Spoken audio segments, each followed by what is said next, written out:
Hi everyone, my name is Holden Stephan and welcome to Bridge the Gap. And joining me today is none other than Chris Chrome, the guy who's supposed to be on track 3, hailing from Montreal, I believe. Not even he. I'm lying. I'm misrepresenting him. Chris, tell the people where you born and tell them where you come from. So, Introduce yourself to the world briefly. Why should people care about you? well, I was born in Charles Lemoyne Hospital in Greenfield Park, or whatever the What fuck they're park? calling the South Shore now. What is Greenfield Greenfield Park? What is that? From the South Shore. Oh my God, you What's the spoke to South Deuce Shore? God. You know this. I drive. Everyone, I took the bus. everyone knows you went on your whole journey to Longueuil, which actually is where I used to grow up too. My grandmother, I never went to this place where there's nothing taller than 4 No, you stories did. ever before. I never once had to go to a place where I had to return an amp. Nothing is taller than 4 stories. It's weird. It's the a fun shortest shit place, I ever. guess. The South Shore is a cool place. I mean, I got bored of it real quick Okay, just Bonnie, because I just was get more what of you a want. I city don't know. person. Bonnie's about to walk through. We don't know what she It's wants. okay. There's a bonbon. Oh, her laptop's over here. Everyone can say hi to Bonnie. Hi, Bonnie. Hi, Bonnie. Amazing. So everyone needs to know this who watches this in the future. I am what you would call wrecked. This is a fair preface because this is going to be like my worst performance of the year. Not really. Probably not. It might be actually pretty good because I'm wrecked. So on Wednesday I drank. On Thursday I drank. On Friday I drank and went to bed at 4 in the morning. And then I flew on a plane, got home at like midnight. But I almost brought a straight blade razor onto the plane. The guy looked at me like, this happens a lot. And I'm like, fair enough.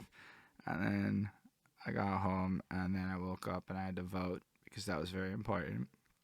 And then this guy's here waiting for me and I'm like, oh, I have to do the fucking interview. I have to show up on the camera. I don't want to.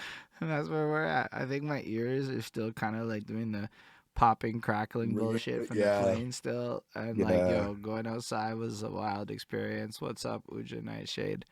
But so y'all just need to be warned. I'm in it to win it, yo.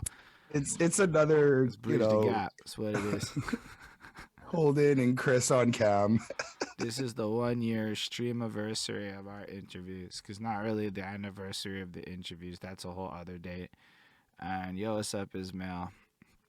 And then we decided to go live on interviews. Fuck, my eyes are closing. Live on interviews. We used Chris as a fucking test subject for the interviews on the stream. That was how I pitched him. I'm like, and if it goes like shit, I mean, it's Chris. He's the guy over here. He's internal. And then a year later, he's edited a lot of interviews. Everyone. How do you feel about that? Let them know what you do for the behind that suit shit. What do you do? I mean, I edit the interviews. I edit usually all the videos that we essentially make. With I guess give or take a few that you would started in probably December, everyone, of last year. Yeah. Yes. I mean, I also make music for the group, for the team, and that's pretty much what I do. Music. Well, I mean, like I feature on a lot of your projects and I make my own music, but essentially what I do for Behind That Suit is make music and edit a lot of the videos. I know what do you do when you edit them? What else are you doing? I know the answer to the question because I know you do more than just edit the videos. Oh, I mean, I sit there, I watch the interviews, I make sure that they're all nice and prepped and good and timestamp it and so what happens when you're timestamping? What happens when I timestamp? Yeah, tell them about what you're doing there. So I basically,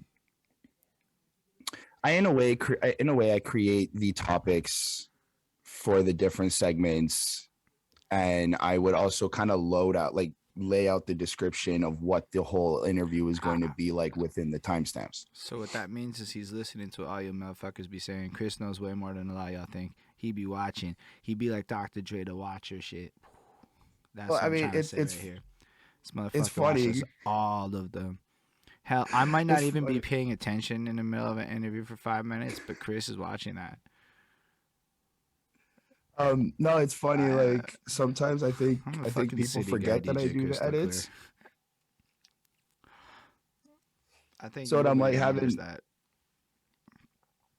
what? I say nobody remembers that. And DJ Crystal Clear called me a redneck for some reason. I'm like, I'm the farthest thing from a redneck. I can find you some rednecks if you'd like. I'm like, it's really not my life. No, that's not where we chill. Bonnie comes from redneck land. I'm like a fucking urban city boy. You're more of a, like, yo, if your city's smaller than mine, you're a redneck a little bit in my mind without being like that. That's Yeah, amazing. given our sit. I Yeah. mean, I'm wearing my fancy New York hoodie. You call me a redneck? Like, what? Anyway. Uh, it's not even Yo, that flex fancy. on him. It's Flex not on even him, that fancy. Holden. Okay. Do it. Flex on him. Do it. Just do it. Just get it out of the way. There you go. There you go. You think a redneck would cop that shit? Okay. There you go. Got They got, it. as he says earlier, there's designer holes in his pants. I'm just sitting there going, fuck my They're life. made I'm gonna that end up with way? a motherfucking fanny pack. Yes. I hate my fucking I can't wait. I absolutely can't wait till you start rocking a fanny pack.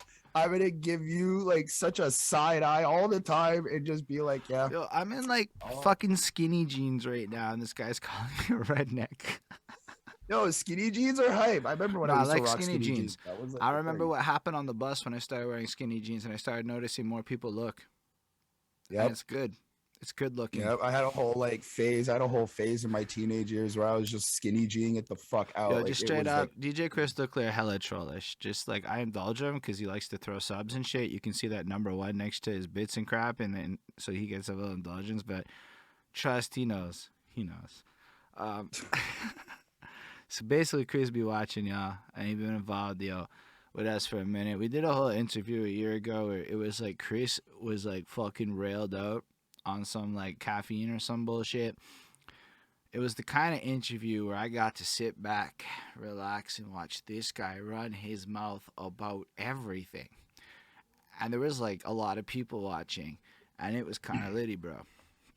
And now we're here, kind of litty. all this time later, and I don't know if Chris is gonna do that today. I don't know. We don't know. It depends. It depends where we go, what stories or whatever. In the kitchen, wrist whipping like a stir fry. Oh man. Oh man. It's been a trip, honestly. Like looking back at just from where we started to now, like the whole thing, it's been a journey and a half, dude, and it's fucking epic. Like, Yeah, I just want that was the boring phase. We're gonna do better shit. there's always time to upgrade. No, everything in life is about upgrading. This is upgraded. Now we're sitting here, and people are like, "Yo, Chris Chrome's the dopest shit ever." I got all these people coming at me. Yo, I smashed the same hoes as Chris back in me. I'm like, what? The world is why Tizzy feels. Be like, yo, Chris Chrome stole my girl. I'm like, what? South Shore is wild. I don't know anything about that place. There's a life. I've it's oh my god. So recently I've been trying to like I guess put some pieces of myself back together and I don't know, I guess like look back on my life and the things I've done and try to grow from it, try to like do better, not try to move the same way and stuff like that. And it's crazy to think that there was a like I feel like I had a life before the one I have now. Like just all the dumb shit, all the craziness, all the insanity. It was just I don't know, just looking back sometimes really gets me in this like weird mood type. But then I just use that to make music. So, you know, that's Bro, always you fun. know you've watched these interviews, right? Like you're the dude in the hot seat here. You can't be Mr. like non-big story answers. You know what I'm saying? I mean, I'm waiting for Chris, like I a heard question. you. I ain't got much. We're like dribbling right now. We're just running it. I was like, how uncomfortable can we make this? No, we're just jiving. We're just shooting the shit. I haven't talked to you in like a while. You know, we just had this little break from life. It's been like a hot minute. Now we're here, we're just in front of people. We're just having a moment. It's a different vibe now, Chris is like, "You're gonna ask me the question." You were so different after like a vacation, bro. I had been like, on a vacation, like a real vacation, and like fucking like I don't know. Like you're just so Like loped out, and fucking. you're like, "Yo, we're jiving. It's all good. It's okay." I didn't have to I'm worry like, about "Yo, shit really for like a I gotta milk week. this for as long as I can until we go back to fucking work mode, and it's over. Nah, It's we're already in over." work mode. That's why we're live. Fuck. Nah, but we gonna do the thing. Nah, I mean, I'm kind of like, it's hard. I mean, yeah, it was a good week. What am I supposed to say? New York City. There you go. Anyway, but all right, Chris, you're like, am I gonna get the question? I don't think you were asking the question back then. I want the question, please. So, then we were trying to start it right, and we just got distracted because you were snarky. I was like, where you from? And then I'm like, Greenfield Park, where it at? And you're like, you know where it's at, Mr. T. You know, I'm just trying to recap it. This is that dynamic.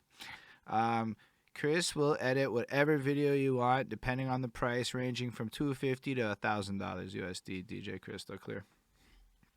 It's time and effort. Hit him up after for pricing. On that note, so let's start this proper. You've heard this a lot of times. You're going to hear it again. I like to start the interviews off with a little opening question. It starts with my girlfriend. She's washing the dishes. She's sitting there. She's got her phone playing. It's this Black Eyed Peas song. I got a feeling. Ooh.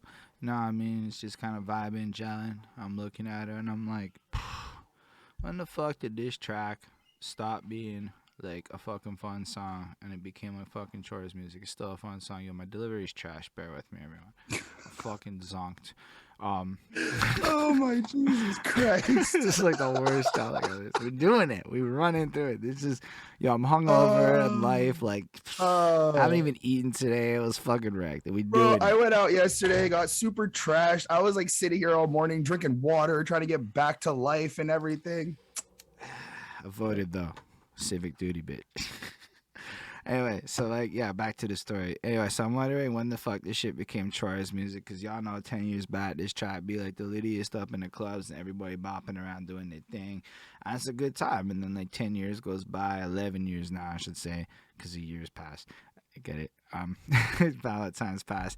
And like, it's kind of changed. The song didn't change, but we changed so much that this motherfucker became chores music. Became something more than just, you know, the party vibe. And then I realized a lot of that shit is there. It's like exercise. It's like copy paste music. It's like you bored and you want some good times back in the day kind of vibes. And basically that got me thinking about life and musical journeys and stuff and the evolution of people and how everybody starts their interviews up at this adolescent phase. Like, when did you first get into hip-hop, and when did you start rapping, and what's your favorite rapper? And I was like, okay, cool, but everybody asked that shit. It's for real. It made me realize about how much of a journey that, like, nah, it was more than Bonnie's allowed to be a mod. I asked Ismail if he wanted to do it. Just announced now the comments is there. Ismail's like, I don't want to be a mod. I'm like, fair enough. But yeah, so like back in the daytimes, I realized how impactful shit really was. Like when I'm 5, I'm up in the crib.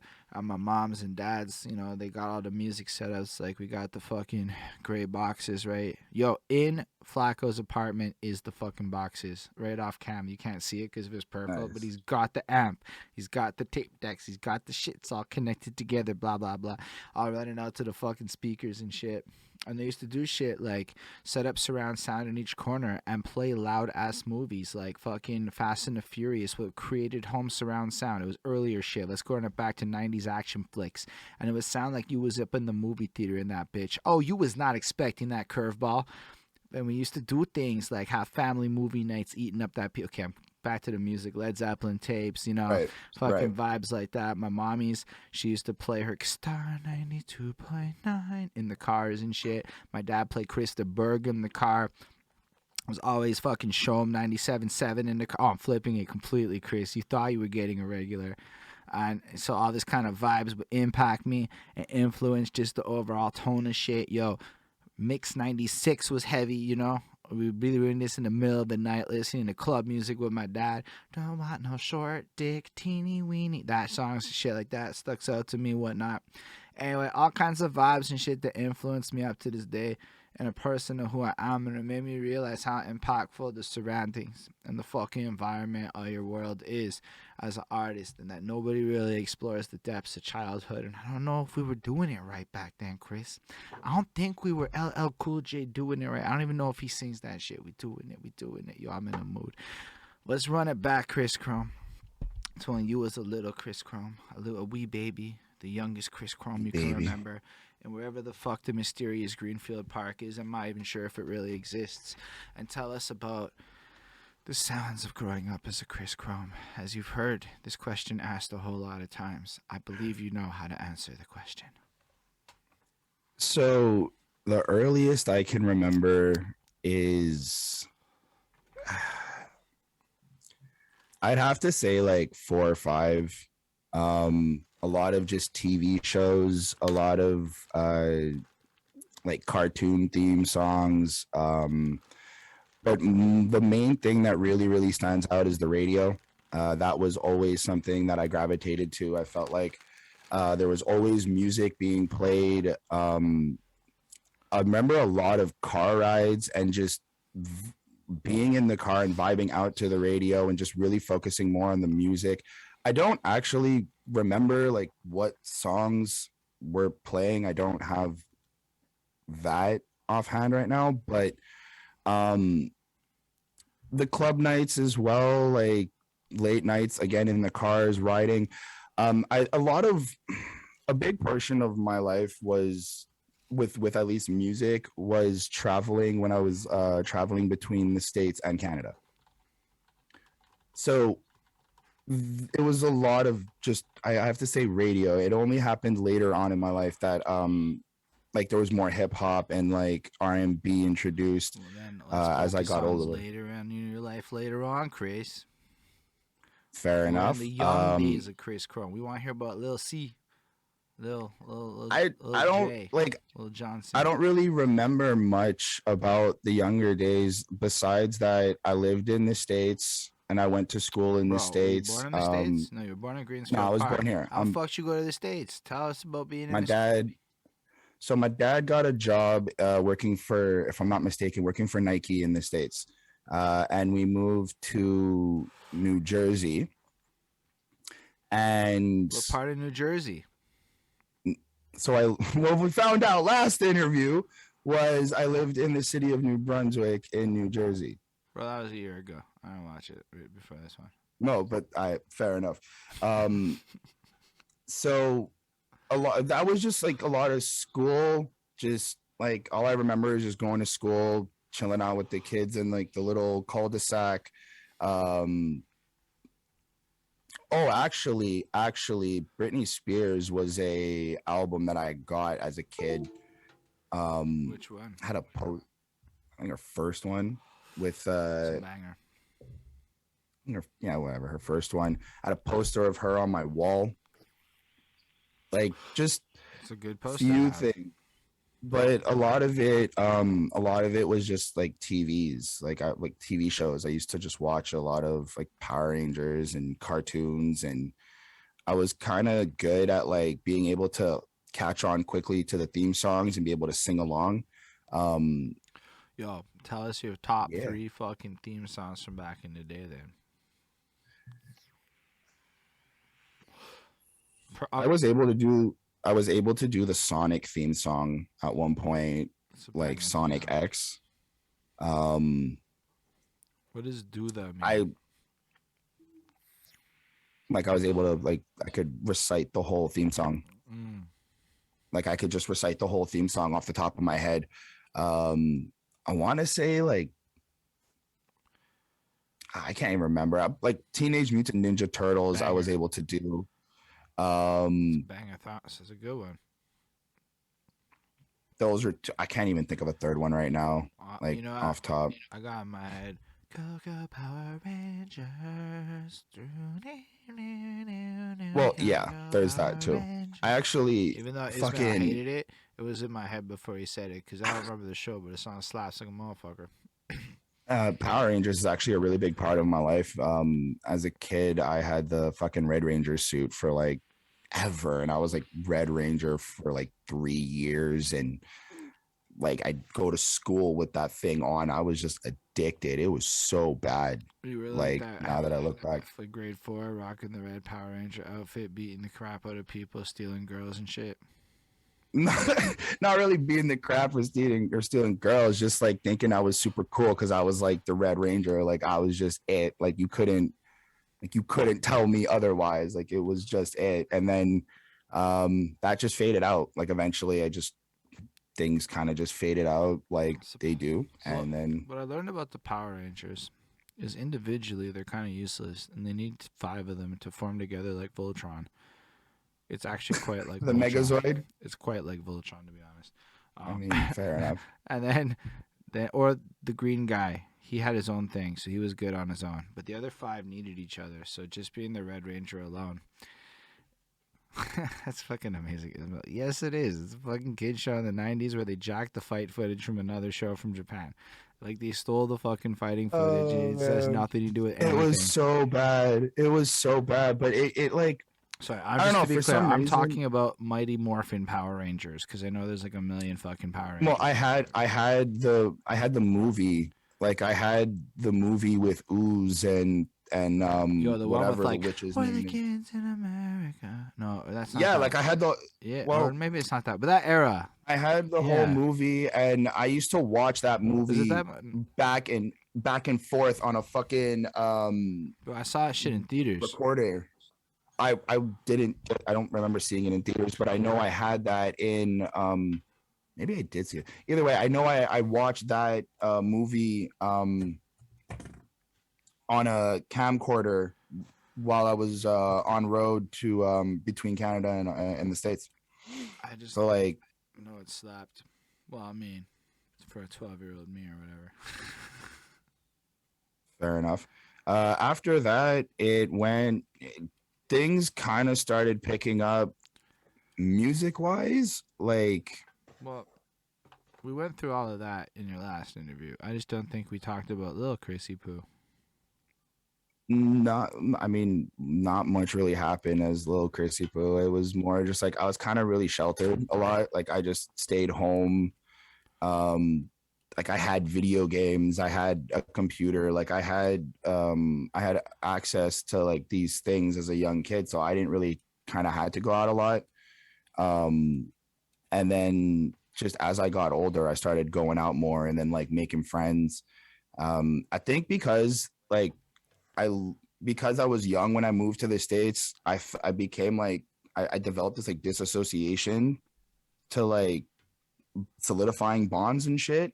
Because when I came back, it's like I had to make new friends again, and it felt weird because like, you know, the friends I made in the States, I'm not gonna see them again, and it kind of gave me this weird like disassociation. So I kind of just stuck to myself a lot until I would say roughly high school, like elementary school, right? So whatever, kindergarten to grade 6.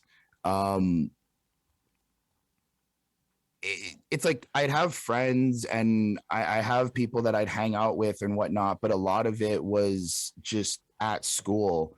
I remember like a birthday party I threw. I had some friends over from school, and even thinking back on it now, it kind of felt weird to me. Kind of just like felt weird to me to have like these people in my house that I don't know. I guess I just didn't feel like genuinely we were all really friends. Like it was just kind of a thing we were supposed to do as like my birthday and have like people show up. So yeah, I just kind of really stuck to myself when I got home. Like my home life was my home, and I feel like I'm rambling, but like that's the only way I can explain it.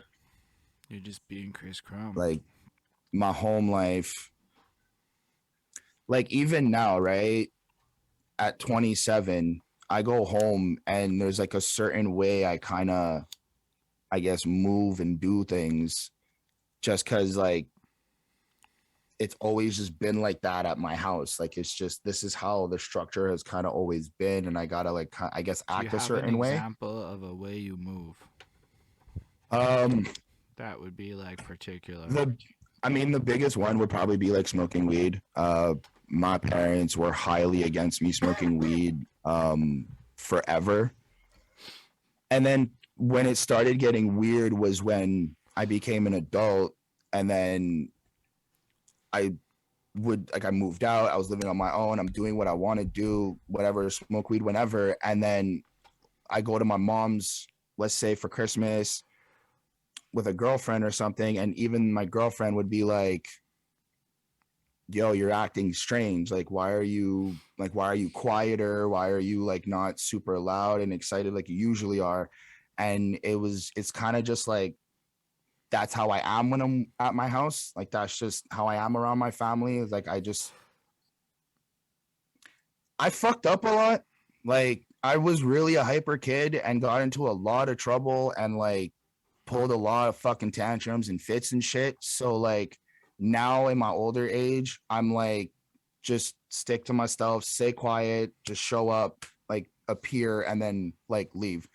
Um, yeah, I don't know how the hell I got there, but yeah. Nah, it is what it is. We all are kind of weird around family in my world. I'm not saying you all do. Some of you have fucking wonderful relationships with your parents, and good for you.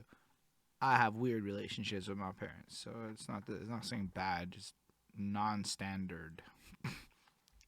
Like, I don't know. It's I've not even always, just the hyperactivity shit, man. Motherfuckers back in the day was fucking weird about that. Like, people were being punished for effectively being creative. I mean, so it's like a conversation we've had off cam like a lot, and something that I've had to really think about, just especially with my ADHD, is that I don't think that this is a lie or anything per se, or like it was pushed on me, because I've had conversations with my parents and they've made it like abundantly clear that they went to like 4 doctors and they really got me checked and wanted to make sure like they were making the right decision. So I feel like I actually do have ADHD and I really got to Nah, deal with that shit. facts. No, Like, I'm not saying well, it's fake hear me out, to hear me out, anybody. hear me out, hear me out. What I think is a bunch of motherfuckers back in the day had no idea what in the fuck they was diagnosing. And Mm-hmm. they called it some dumb shit based on the fact that, like, well, it looks like you lack attention, abilities, and skills. On Instead of like whatever, they just drugged a bunch of kids.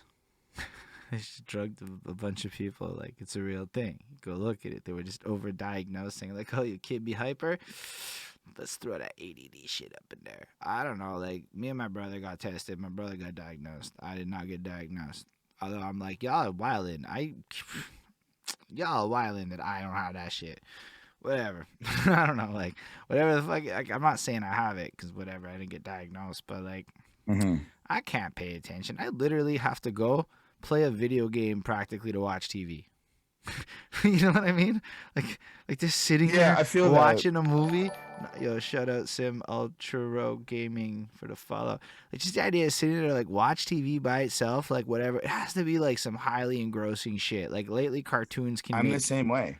You know what I mean? I'm the same way. Like, if I have a really hard time watching movies, and I think it's like specifically any movie that's not an action movie, only because I feel like they're just too slow.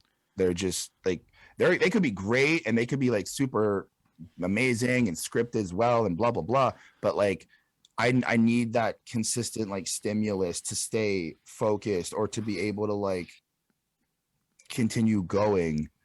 Um like I have a hard time even like doing some of the editing and the interviews. Like I get distracted a fuck ton. And it could just be like I'll be listening to the interview, y'all are talking, and I just drift off and like look at my phone.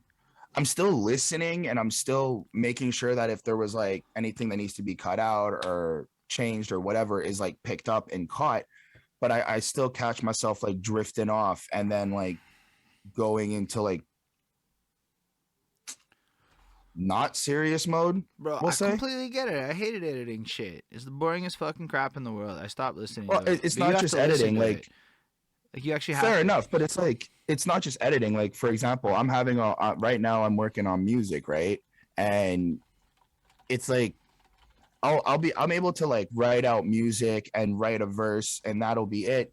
But then when I really sit there and like go and try to like perfect it, tweak it, and all that stuff, it's like I could feel myself at times just being like, just like something's trying to pull me away, even though I'm like really like I want to be focused on the lyrics. I want to be focused on what I'm doing and all that stuff. Mm. But it's like I can feel this thing like pulling me away. Like, Maybe go like look at this, go look at that. yo, You maybe know, what like these it's people like, crazy. maybe instead of like pills, they should have taught us all how to work a little bit better with each other. Cause I know when you in the room and you got a little time limit, somehow you banging out masterpiece verses with like me giving you fucking yo, I'm bored looks. But it's like it's so that I feel connects to it connects to actually some of my teenage years. Throughout my whole teenage years, I decided I was gonna be a rapper, right? I decided I was gonna be a rapper, and I was like, I'm gonna make rap music. I'm just gonna whatever express myself um and do what I think I can do. It wasn't just to clarify. It wasn't like I woke up and was this is what I'm gonna do. I've had a love for hip hop just with all the music I've listened to, and I've always like when I had like my MP3 player, like I had DMX, I had Nas, I had Jay Z, I had like Eminem, I had all of these all hip hop influences. So I've always been attracted to hip hop and wanted to be a part of it and part of the culture and everything. So hence why I decided this is what I'm gonna do. Um, and when I met my best friend, it's like I told him I was gonna do this, and he was like, "Oh yeah," and I was like, "Yeah, let's do this. Like fuck it, I'm just gonna go." And then I freestyled for him, and it was complete trash, absolute trash. He was like, "That was garbage." He then freestyled for me, and it was pretty fire, like pretty fire at that age. Um, and what was really cool was I like and like aspire to try to be that. Like I try to be like him and how he writes and how he like does his things because he's really fucking good. And he just didn't. He didn't like he never let me stop. It was like, yo, do it again, do it again, do it again, do it again, like, and like just next beat, next beat, next beat, next beat, and we just days in, days out, days in to a point where like we would chill for like like we every time we chilled, even if it was like 10 minutes, if we were at like Panama. Panama's actually the bus station in Brossard that if you take the 45 can get to Bonaventure from. Yo, Yeah. shout out Panama and our local. What's the cool name for Brossard that Brossard kids call Brossard? I don't know. I never the thing with the South Shore is I don't care for the South Shore, nor do I like it But because you I still have Brossard at like your core. um not particularly. I'm on the outskirts. That's like part of my disassociation with a lot of the South Shore. Wait, where's the Brossard is what's like the outskirts? so you have Brossard, Greenfield Park, Longale, St. Hubert, St. Lambert, that are all like one fucking, I would associate it as like one fucking spot. And And that's the fat part where nothing's bigger than 4 stories. on the, and then there's Longale as well. So like all of that, like the way, okay, hold on. The way I look at it is if you live in any of these places I just named, you basically kind of know everybody from everywhere because you either go to the same school, you either take the same fucking city bus, this time the next thing. Facts. The way it happened for me was I lived out in Saint Constant, Saint Catherine, Candiac, La Prairie, where a bus ride alone is like an hour just to like get to where you have to go. Sometimes an hour 45. It's like living up in like fucking Laval, basically. Well, I mean, Laval So is like a whole other thing, but I hear what you're well, saying. that's it's the same idea. Like when I went to Laval once for a party and like it was really weird. So my girlfriend was like, "Oh, where do we go?" I'm like, "Just follow the bus signs." And she's like, "But how do we know which bus?" And I'm like, "It's exactly like Saint Constant. Like you just follow the one thing and it'll bring you to wherever the fuck you have to go because it only goes one spot. Like there's no double end. It's like it does a big kind of the buses kind of go around in like a huge circle throughout the whole area and then come back. So yeah, because I lived out in like Saint Constant, Saint Catherine, um, I, it again, a lot of my English speaking friends lived in Brossard, Greenfield Park, all that. So if I wasn't ready to do the 2 hour bus ride, or if I didn't have money, or if I wasn't getting a lift into, essentially, let's say, lift into town, it's like I wasn't able to chill with them. And I wasn't really out there hanging out with like all the French kids. Like that just wasn't my scene. I tried going to the Le Maison des Jeunes, the whatever, I guess it's a community center for kids. Like not even, because we had like the local community center, but it's like is. I was like, I thought that was like a pronoun, and then I realized it's more of just a noun. No, it's the house of kids, right? It's like a company? But like, well, okay, so it was like a chilling spot. Like it was like a cool, like a rec center, I would say. Like they had a parking lot, they had like access to the basketball court and everything.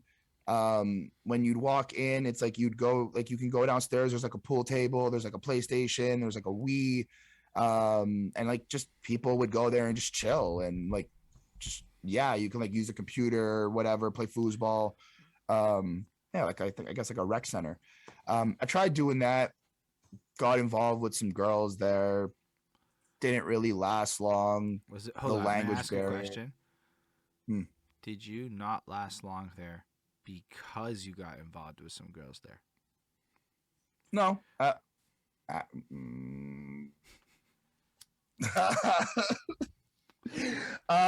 So stupid me, story time. I guess now that I think about it, I think that is what happened, but like I don't. Okay, so it was like a long time ago. You can tell the story. I'm chilling at this place. with my homie, and I overhear that some girl thinks I'm cute. So I'm like, all right, like, dude, homie's like, yo, so and so thinks you're cute, whatever. I was like, all right, okay, who? So me and my dumb ass, I'm trying to figure it out and not like doing this smartly or whatever. And I walk up to one girl and she's like, yeah, it's me, but it wasn't actually her.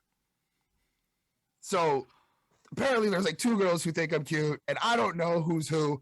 I don't know what the fuck's going on. So I'm like, okay, so it's this one. So I'm talking with her, whatever. We're trying to, I guess, do whatever.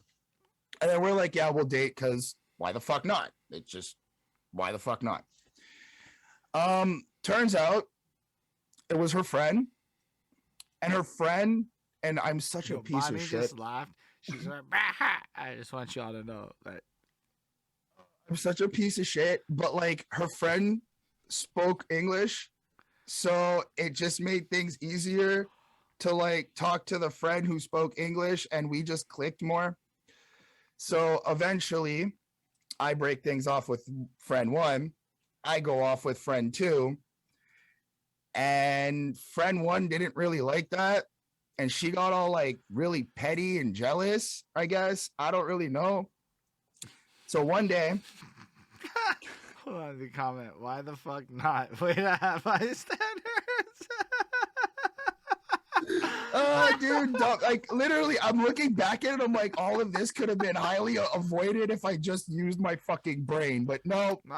Who hasn't been in the predicament where you try to seduce one friend and then decide the other friend's better and then act like an asshole? It gets super worse. Who hasn't been there? No, it gets like super worse because like because like friend one started getting all weird when she realized my dad was black. So that also like racism? Yeah. Well, like essentially racism, but she was like, I'm just racist to things I don't know. And I was like, this is a red flag and this is fucked up. So I scurried off to like go with her friend. Right. We're like chilling outside one day at my mom's house, whatever, just like on the steps, just talking, chilling, whatever. And friend one shows up walking like because I lived in a cul-de-sac, right? So it's, well, like you have the street and then the street breaks off into a cul-de-sac, but you can continue going down the street to like hit the next block or whatever. So I see friend one and like four big old dudes with a dog. Oh boy. Walking down the fucking block, turn into the cul-de-sac. Fucking super dramatic, bro. Super dramatic for nothing. Oh my God. And they like, because in the middle of the cul-de-sac, we have this like patch of grass or whatever. And they just like chilled at like the end of the patch of grass. And she's like telling me to like come over to come talking shit. So I like tried to negotiate that we were going to talk away from all of these people so I don't say the wrong thing and get my face punched in by like one of the bigger dudes. Yeah, that didn't work out. I had to walk and go stand next to the dude who's like towering over me and got like a dog in hand and all this shit. And she's just there like, they're not going to do nothing. And I'm like, okay.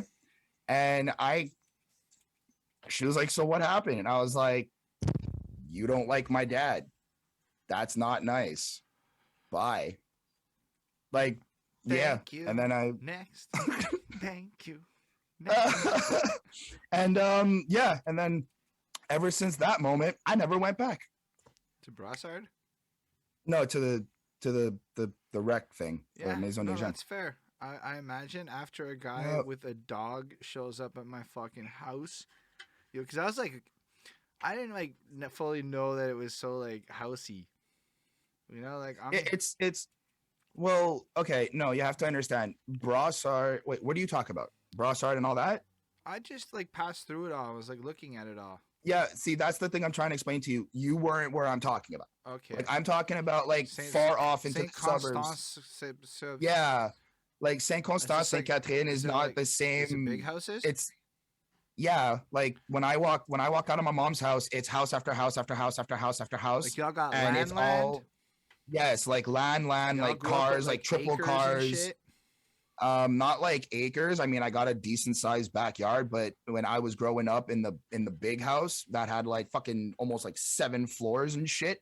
You grew up in a house with 7 floors? My parents got a house built. It had a it had a basement, a main floor. So okay. Coming back from the States, the final time, this was like official. We're coming back to live here. We moved to Saint Constant. We moved to Saint Constant, and that was for I think about a year and a half.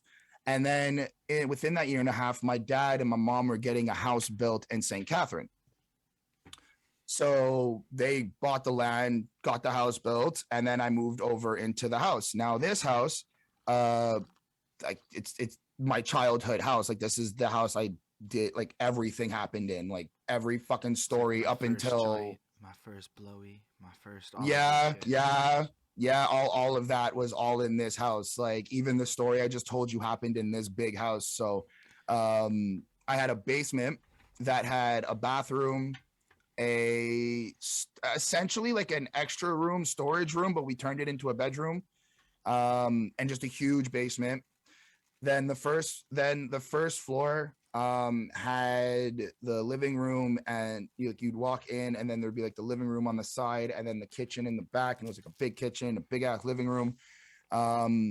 Then you would go, but between like the basement and the living room, you had like a little platform to go into the garage. From the living room / kit, like whatever, just like a stairway that's in between both that goes up. So you'd walk up one stairway and then you hit a platform, and that leads into my mom's room. You'd go up another stairway, you hit a full floor, which is a bathroom, which has a door to my bedroom. Yo, Bonnie, it's almost like the fucking bookstore we were just at, where it had like these little half floors between the full floors. And then, so my bedroom was always in the front of the house everywhere I lived. My mom just, this is your room, no matter what. My brother was always in the back. I was always in the front room.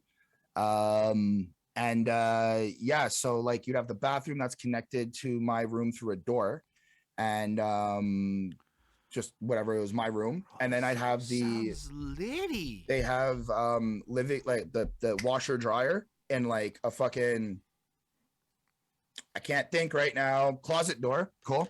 And then you'd have my brother's room, and then I'd have a side room, which was the computer room, like the computer office room. And that was the house I spent like a majority of my fucking life in. Yeah, like everything happened in that house. First real girlfriend, first like real girlfriend. First blowy, first spliff, the first time I came home stupid Bro, high. just imagine that's the moment your mom jumps on or some shit. I mean, dude, at this point, there's nothing my mom doesn't like know or fucking thinks of whatever. Like I'm pretty honest, and I like that was part of my problem growing up with my parents was you should be honest with your parents, but a lot of the shit I was doing would get me in trouble, so I would like slightly so this happened, and then I get in trouble, and I'm like, well, I'm not telling you the other 6 fucking stories. Goodbye. So yeah. So you were like And that was halfway like honest because of the consequences of full honesty. I've always felt guilty about lying to my parents about a lot of shit because I just wanted to be honest, but it's like knowing that if I was going to be honest, they would like basically get mad at me and try to get me to stop. Now, essentially, yeah, smoking weed, I shouldn't be at a young age. Cool. Probably having sex and fucking engaging in all this shit without fucking being protected or whatever. Like, I get all that, but I feel like my parents maybe have just a little bit may have taken it a little bit too far with like trying to be protective, but I can't blame them because and not to like make the excuse for the ADHD, but it's like when I really look back at my childhood, I'm like, bro, I was a fucking hyper kid. Like I was Bro, I off would like love off to the talk walls. to like grandparents more. Like not our parents' age, but I want to hear some stories from their parents. Cause I'll bet their parents be like, nah, let me break it down to you, Mr. Christopher. Your genetics are their genetics, right? So you just gotta I mean, imagine like if you're like this. You just gotta imagine what they was like. I know that my dad, if we look at it, it's probably my dad who has the ADHD, but I guess a lot of it was I I I threw a lot of tantrums. Like that's essentially why they were the way they were, is because I pulled a lot of fits, fucking screamed, hollered at the top of my lungs for absolutely no fucking reason, being super entitled as a child. So like that was more it. I think that if I was just like a hyper kid who was like fucking playing sports or this, that, and the next thing, it may be a little bit different, but that's not who I I was. mean, Like like I was it just was kind of like I said before, man. People didn't know shit all about shit all like they do now. Nowadays, people will be like, fair "Oh, enough. well, this is the this and the that and the that and the this," and like there are like ain't nobody able to state there's no book on parenting anymore. Cause like fuck that. There's so many books on parenting that regardless to what style of book you like or format you like or YouTuber, there's people out there with mad tips on how to handle a lot of situations smarter. But like we were not blessed with parents that had access to that knowledge. No, but I now I look back and realize like they did everything they could, and I learned a lot. And it's like the one thing that I do say is I think putting me on pills was not the worst mistake they could have made for the intentions they had. But I feel like for myself, I was on pills. I was on Concerta and Ritalin, not all at the same time. These are like 2 different times in my life. There was like a whole phase where it was just Ritalin and then moved into Concerta. But I feel like because the medication plays with like your brain and like suppresses a lot of just the hyperactivity and the natural, I guess, shit that goes on in in your body. Um, I never really learned how to manage a lot of my emotions properly in situations. I never learned how to adapt to situations properly and understand like the natural, I guess for lack of a better word, like the natural order of things. I would get mad at shit that to me made sense, but I could never express to someone else because it wouldn't make like to them it didn't make that, like they wouldn't be upset about it. They just kind of let that go and shit. I think that was maybe a result of just putting me on pills, because a lot of the time I'd feel numb.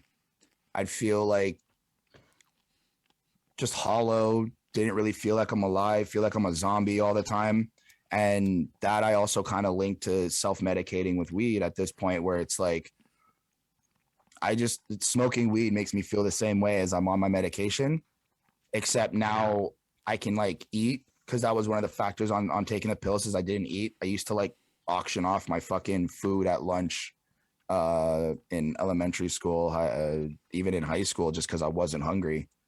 Like I had a best friend who knew the code to my fucking locker, and just I was basically feeding him every fucking day.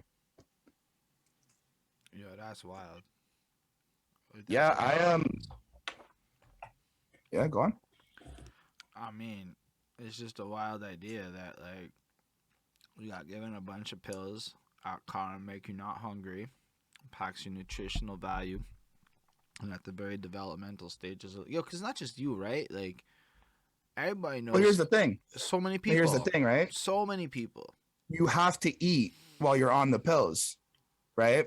So if I came, it's like if I came home and like there was a sandwich still there or whatever, it's like, why didn't you eat your lunch? No. I hear you. So I started like doing, so a lot of I guess growing up, I it's took a me trying to concerta get out like of one time in a more recreational capacity at a very stupid moment. My grandmother had just died, and a dude had given me a 12-hour time lapse concerta, and I did not know that shit was baby speed or whatever, or just speed. It's basically speed. And my uncle had no idea. Like, he doesn't know me that well, so I got away with it. But I'm sitting there tripping on concerta while my uncle, whose mother has just fucking died, is driving me down to, like, fucking Cornwall. I can tell you one thing. You are not hungry on that shot. You do not want to eat. There was food there. I had to almost explain why I didn't want to eat some shit. And my brother was like, you're fucking tripping. You can ask him about this story if you don't believe me. He's like, you're fucking rolling? I don't know what the right word is for that. But I don't know. I know rolling is a word for Molly. I don't know what the right term is. But like this, whatever the fucking you took a concerted term is. I'm like, yeah, I'm rolling off a pill. You're fine. Go on. But like, yo, that's like a bunch of young people being fed a bunch of shit that makes you like you have to be forced to eat. Yo, imagine the psychological implications on the relationship with food. I mean, I got, so one thing that I was able to eat was like sugar. Like I could eat like the craving for like brownies and like cookies and ice cream and all this shit. It's like that kind of surpassed the numbness of not wanting to eat. But I think it was more out of like, I want that brownie more or less. You know what I mean? Like, not saying that the sandwich wasn't good or this, that, or the next thing, but it's more the idea of like, I would rather just have the sugar. Something that I noticed, especially now with like fucking the caffeine I consume and the sugar I take and being fucking hyped up. It's like, I got accustomed to needing caffeine, and maybe not at that young age because I wasn't drinking coffee, but the idea of like being sugar induced and having like that energy from the sugar and shit and all that was like that feeling to counteract the fact that I felt so stoned and numb. And that bad habit turned into fucking, once I discovered coffee, it was over. I was just drinking coffee, and then I would say I started smoking weed. I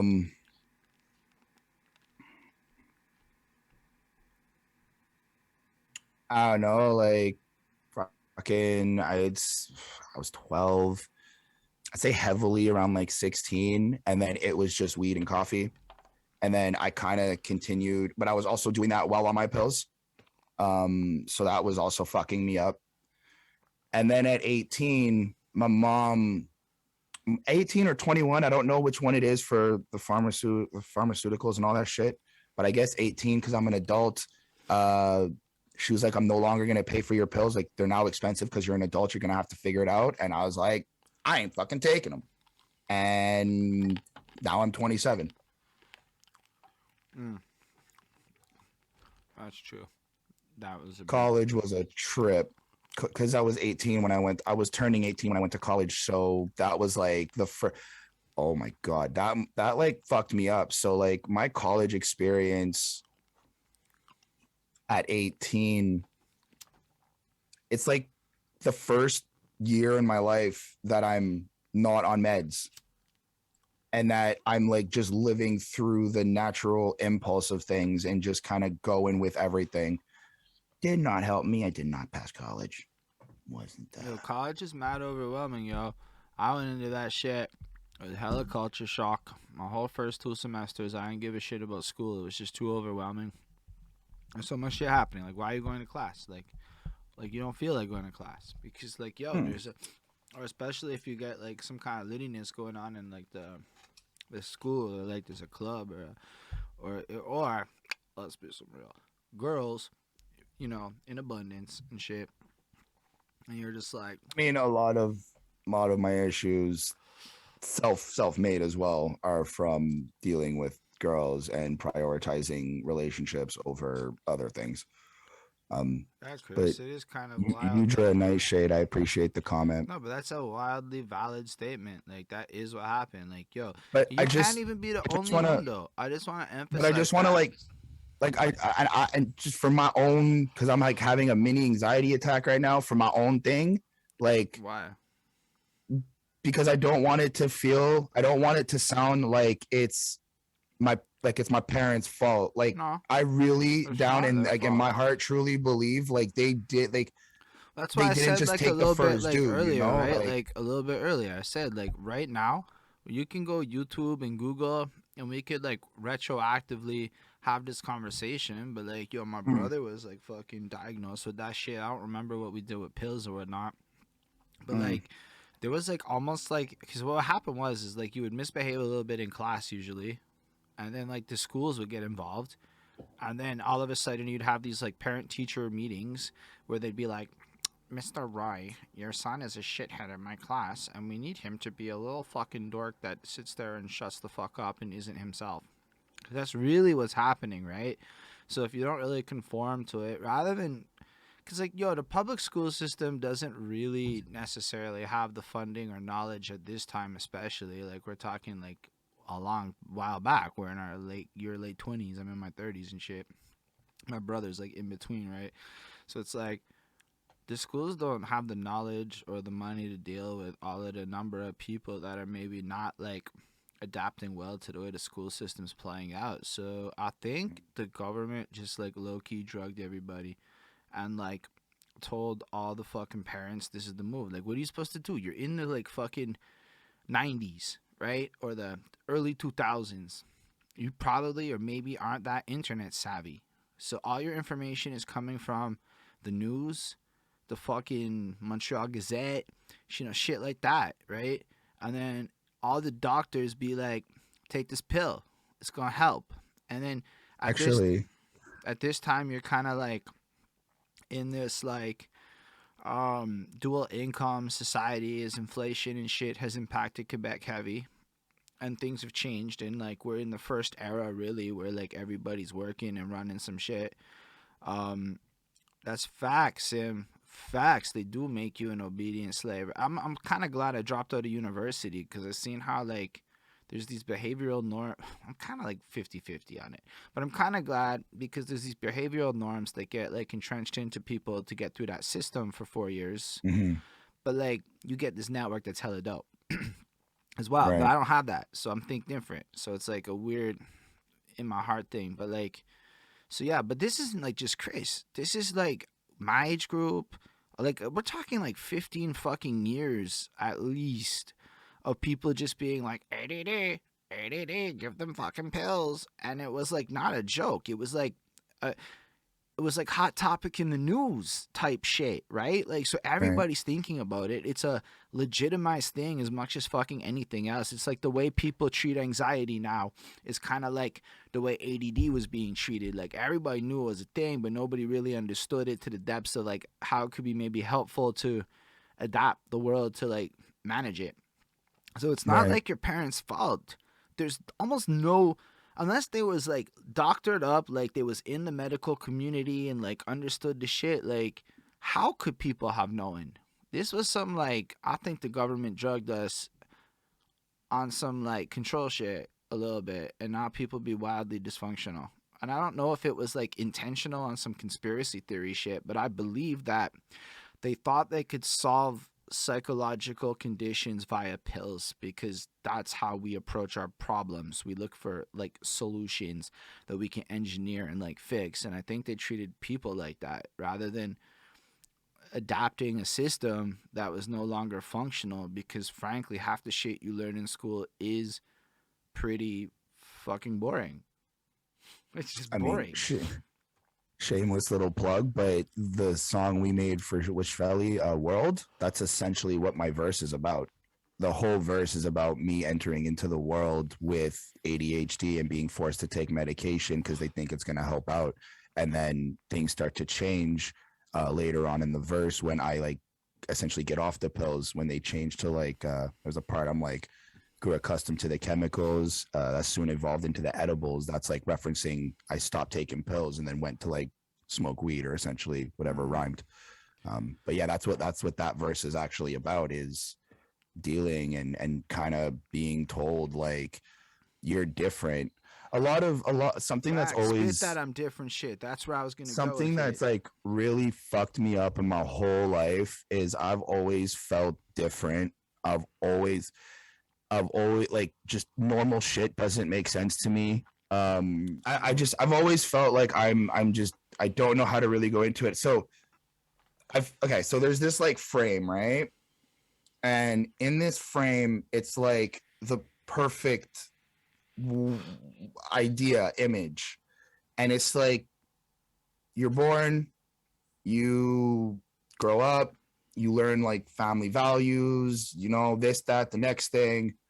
You go to school, you go through that, you meet the guy or the girl, you marry set guy or girl, you get the fucking dog, whatever, the cat, you have the kids, and then like that's just what life is, right? Like I felt like that was something that's always been hanging over my head, and I just don't fit into that frame. Yeah, bro. Spit And that shit.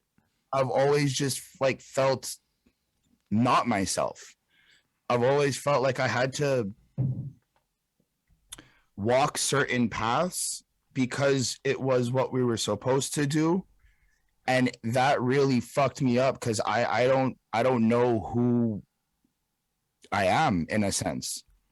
Like, just to be brutally honest, it's like if we had a conversation about who Christopher Johnson is and who Chris Chrome is, it's like I can have that conversation. I can tell you things about what I value, what I like, what I don't like, what I think is right and wrong, what I agree with and what I disagree with.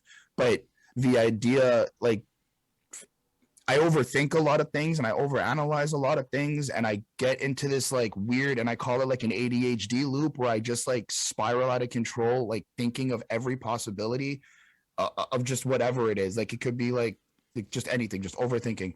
And it's like I go beyond. I don't feel like I'm going beyond what I'm supposed to. I don't know. I don't even know how I'm trying to explain what I'm trying to explain. It's like I just don't feel like myself, or at I feel least. like, yo, bro, here's the thing. I be up in the corporate spheres of life, and my Mm, haircut might not be everybody's favorite. And my best theory is 20 years ago, they had to cut their hair, and I got to where I am without cutting my hair. And I don't think people like that kind of shit. There's this weird symptom across the American culture over here. I include Canada in this because let's be real, we're like state 51. If we're being real, maybe there's like 6 more states, whatever. Um, but like people be wildly like like, okay, let's bring it back to the grandma. The grandma will be like, I had to walk 2 miles to fucking school, to blah blah blah. And it's like the point Right. is like I had to suffer, and I earned some blah blah blah. You see it a lot with old heads in hip hop. They be like, I had to suffer before I was allowed to win. Therefore, it's like you Right. almost have to like suffer too to be allowed to win, and it's like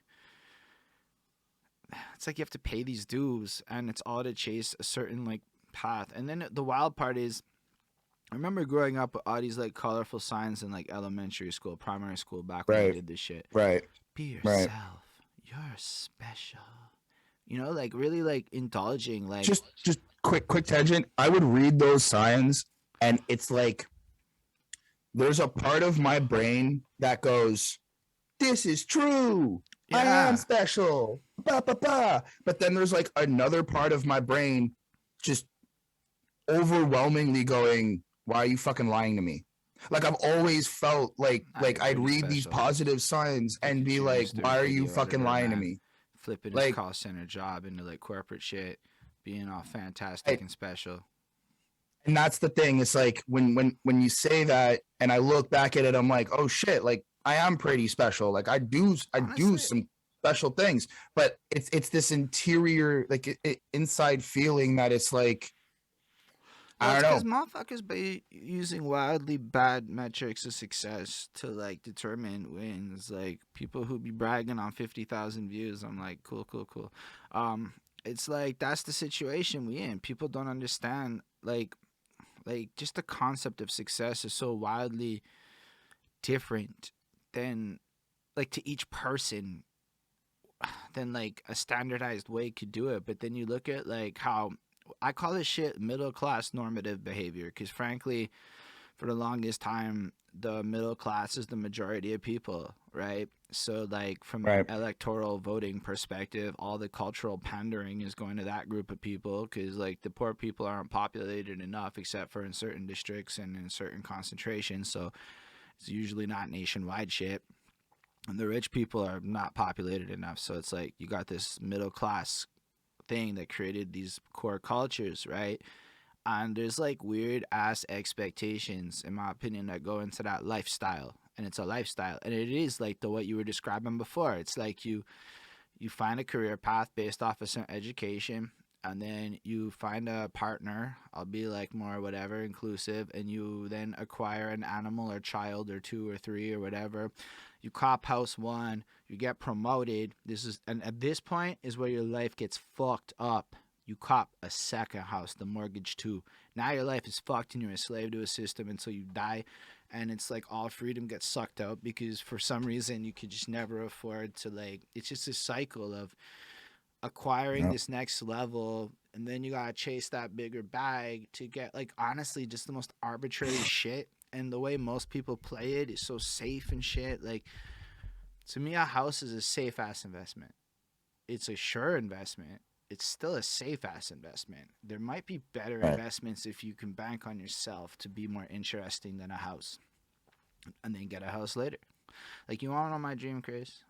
I want to Hmm. pay for the house in cash.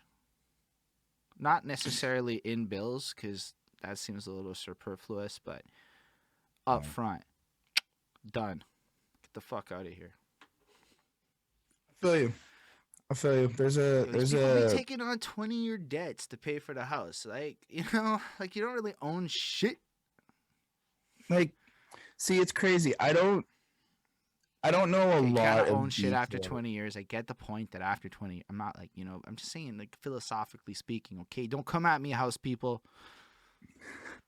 But I feel like I have to say that shit a lot. A lot of what I have to say is defensive because I fucking don't give a shit, bro. You ain't winning in life if you copped yourself a house. Like, to me, that's like, cool. Yo, like, what did you do? What do you do on the weekend? Oh, you fucking mow the lawn and you do repairs on your house? Now, look, my boss loves that shit. He loves renovations. It's his art. And I fucking love his passion for it. I see how much time it takes him to do that shit. And I'm like, I could not do this if I had a house that I had was responsible for taking care of. And I like doing this more. So that means the house ain't the focus no more. You know what I mean? Bonnie will It's get a crazy house one because day. I like get it. One day. It's just the focus. Okay. it's crazy because like when my parents got a divorce and the whole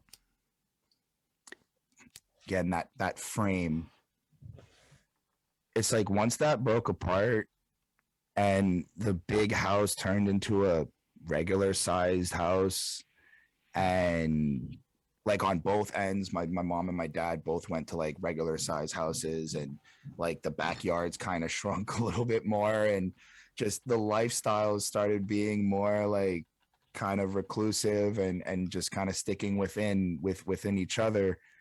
um that actually felt a little bit more normal to me. um Starting to feel a little bit more normal to me. I guess seeing everybody happy in their own space kind of was able to Mm. help me kind of understand like, yo, we can be happy alone. Something that I know is like an issue I deal with is I have this deep obsession with wanting to understand the idea of love. Like it just absolutely, like it's weird. It's so weird. I don't understand, and I think it's because I watched the breakup happen, the divorce happen with my parents. Like I watched them go through it. Yeah, I feel Um, that. like I'm not saying that I was there, in the middle of them arguing and stuff. Nah, my parents really did their best to try to keep it away from me and my younger brother. Mine But were like, trash at that. but I wouldn't sleep. Like I'm awake. I'm just upstairs in my room, but I can hear you guys, and I can hear things, and it's like that really fucked me up because I don't know, I hold a lot of blame of it for no reason. Um, and I'm coming to terms with that now. I'm coming to terms with like, I'm holding on to certain shit that like I really shouldn't be holding on to. Yeah, I don't ever think parents should ever like put it on their kids in any way. It's No, they not. didn't. They didn't. I did it to myself. That's part of the problem. Like I straight up, like even to this day, I'll talk to my mom about it sometimes, and she'll even say it. She'll be like, "Yeah, I don't know why, but Chris thinks he's the reason." Like it's some like twisted fucking thing in my brain. But I bring this up Yo, because it's like, maybe though, like you're just intuitive, and like there's a degree of maybe you're not the reason, but your existence created a dynamic that created reasons. I mean, it could be like again. I look back and I'm I'm saying like, I maybe here. think I'm not like anybody, right? Just don't nah, trust but me. it's something that like I think about like how many fights could I have created based on just like who I Well, to am. be fair, you didn't create them. I mean, okay, at least with your parents in regards to that. That's like shit they signed up for. They chose to procreate, and when they choose to procreate, that comes with certain responsibilities where like, yeah, Yeah, even if like y'all don't work it out, like it's not your kid's fault that you chose to create the kid, that kind of shit, you know? Now, have I seen you I am very well aware that you can create fights in your life. Well aware, my sir. Well aware. The past is the past, but boy, oh boy, am I aware. I But try. yo, I you try didn't know so me at hard. 20. Well, you did, but you didn't really know me. Like, man, a lot of people be like that. A lot of people create problems for themselves sometimes on how they react to moments and situations because, like, yo, all of a sudden we go from this sheltered world, almost like you were describing with your pills, where somebody else is taking care of your shit. And even if you think about Sejep, right? Like, just the transition from high school to Sejep, it's just like you go from like, yo, I'm in this super structured fucking school where everybody's taking care of everything for me, to you're a fucking adult, young one. Go flounder in the world of pussy and like fucking weed and drugs. And like, yo, Sage Up is wildly fun, by the way. Yeah, but I was doing that like And how, before Sage App. Like I was doing that in high school. Like, dude, when I lost my virginity, the world fucking changed, and that was like now it's just bad decisions on bad decisions. Like I'm not saying those two things equate, obviously, but it's like in my life, it was just I'm out here wilding, dude. Like I have, I meant yeah, more in like I the all of it, right? You're in the land of great up because everyone else is going through it too. Nobody has like. Well, I'm saying that because you mentioned like the world of college, and I'm like, I was doing this shit before college. Like I was like, college wasn't college for me. It wasn't discovering the You know what? world To be of fair, I'm drugs and gonna all throw it this in. My shit. high school is fucking tiny as fuck. Like I went to a I really small high so school. My experience is not everybody's. It's pretty like limited actually. like once I started making real friends in Brossard, Greenfield Park, and I started and like people genuinely wanted to chill with me because like I never really also had that. Like people didn't really want to chill with me. Um Once that started happening, like it was basically just go time. Like what party can we go to? Where are we driving around? What are we doing? Like we'd go to school, we'd hang out at the malls, we'd go to the movies. Like that was just the life, but we'd always be like smoking or drinking or just on the streets doing whatever the fuck. Like it's like there wasn't much to for me in the South Shore. There wasn't really much to do. I specifically because I had to make sure that I caught a bus because I had to take a bus from Panama to get home to my mom's, which was like an hour fucking bus ride away and shit. Facts. So I was also very time sensitive. Um, I mean, I just ended up taking the bus at 12:30 every night, and that was just life. Like I was just like, I'll take it at midnight and go. But I didn't feel like there was much to do besides the generic shit. Like, how many times am I gonna go to a movie with friends? Like, okay, I'm bored now. Yo, man, How many when you bring times? shit up like that, I like feel like wow, cause yo, I ended up in cadets for like all of high school. Now cadets is wild, cause you basically got shit to do all school year, and then hell, even in the Well, summer, you're gonna go to cadet camp. so okay, so part of this also I have to, I guess, explain how this also happens. Um, I've always had cliques. I've always had groups of people at during my high school years. Elementary school, I was more like on my own, little weird kid. High school years, it was like I found my two main friends, and then we would just kind of like build a clique of people. Usually, it was like 4 or 5 girls that we were friends with from different classes, and we were just like the three dudes with like 5 girls, just chilling, whatever the fuck. Um, I, Crazy as shit. I mean, I ended up like it always ends up that I'm dating like the head girl and I just happen to be the head dude. Like I'm not saying I'm that guy, but it just always felt like Just say you're that guy. You're a fucking rapper. I mean, fair. Like it just felt like, yo, so what's Chris doing today? What's so and so doing today? What are these two? What is the couple doing today? What is this happening? Yo, boss up, And Chris. whatever You're the that fuck we guy. would do, it was like, all right, we're just doing this. Get it. Like, bro, I organized this. I got like grounded on some dumb shit. Some dumb shit. I got grounded and I organized this whole like wrap around for friends to meet up and like parents pick each other up and shit. Like, Hold I don't up, know. I hold up, just hold up, hold always up. You developed the system for kids to sneak out. not sneaking out. No, no, no, no, no, no, no, nothing like that. No, no, no, no. It was I was hopeful for you being that way. actually, no, you know what's really fucked that you said that? I actually developed my own system to let my best friend fuck my girl, but that's just because I'm stupid. What? What? No, I didn't tell you listen. to say that because you said that though.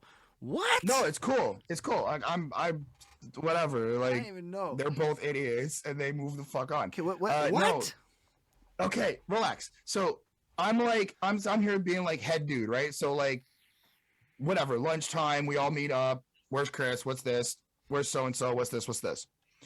One day I get fucking grounded on some dumb shit because I got suspended from school, so I can't go out. And there's this like organization of like the group, the clique of people I'm chilling with are trying to like organize for somebody's birthday or some shit.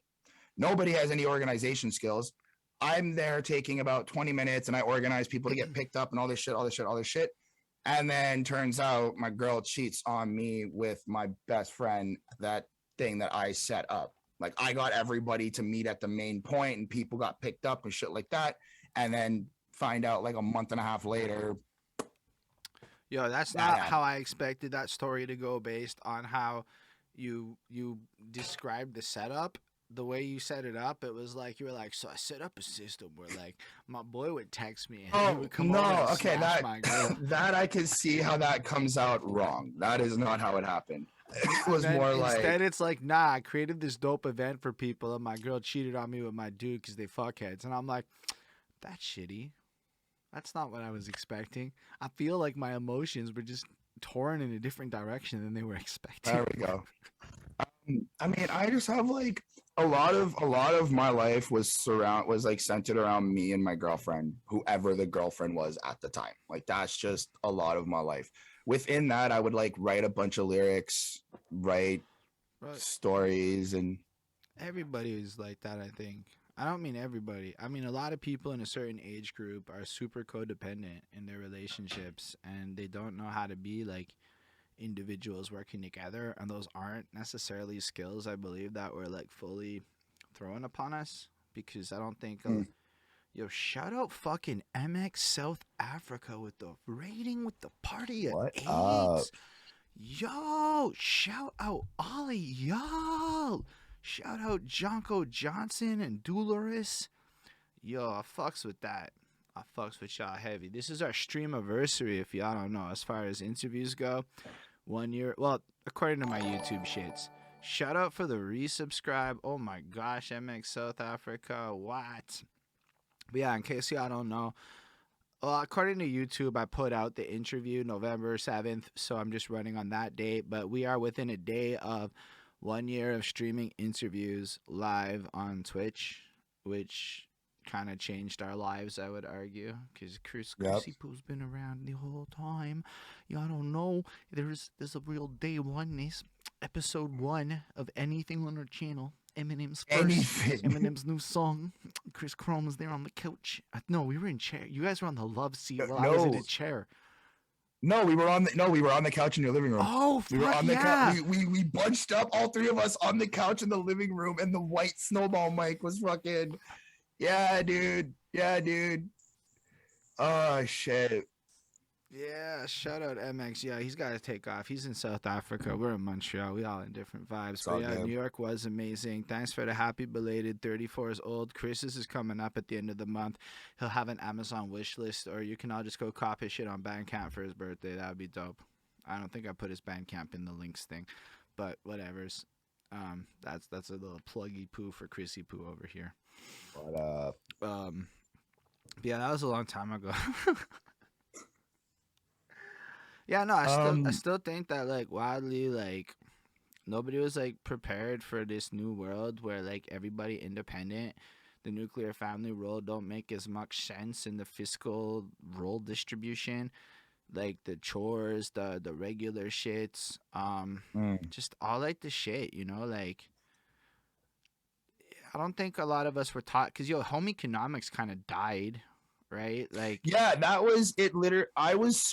I'm pretty sure like it was only available in secondary 3 and then 4, 5. how Like you did didn't get it in sec 1 or 2 because like I for kind my of school. because I remember like doing this home economics shit in like the early grade 7. It was like 1 year or whatever, maybe 2 years, and then it just kind of like died or whatever.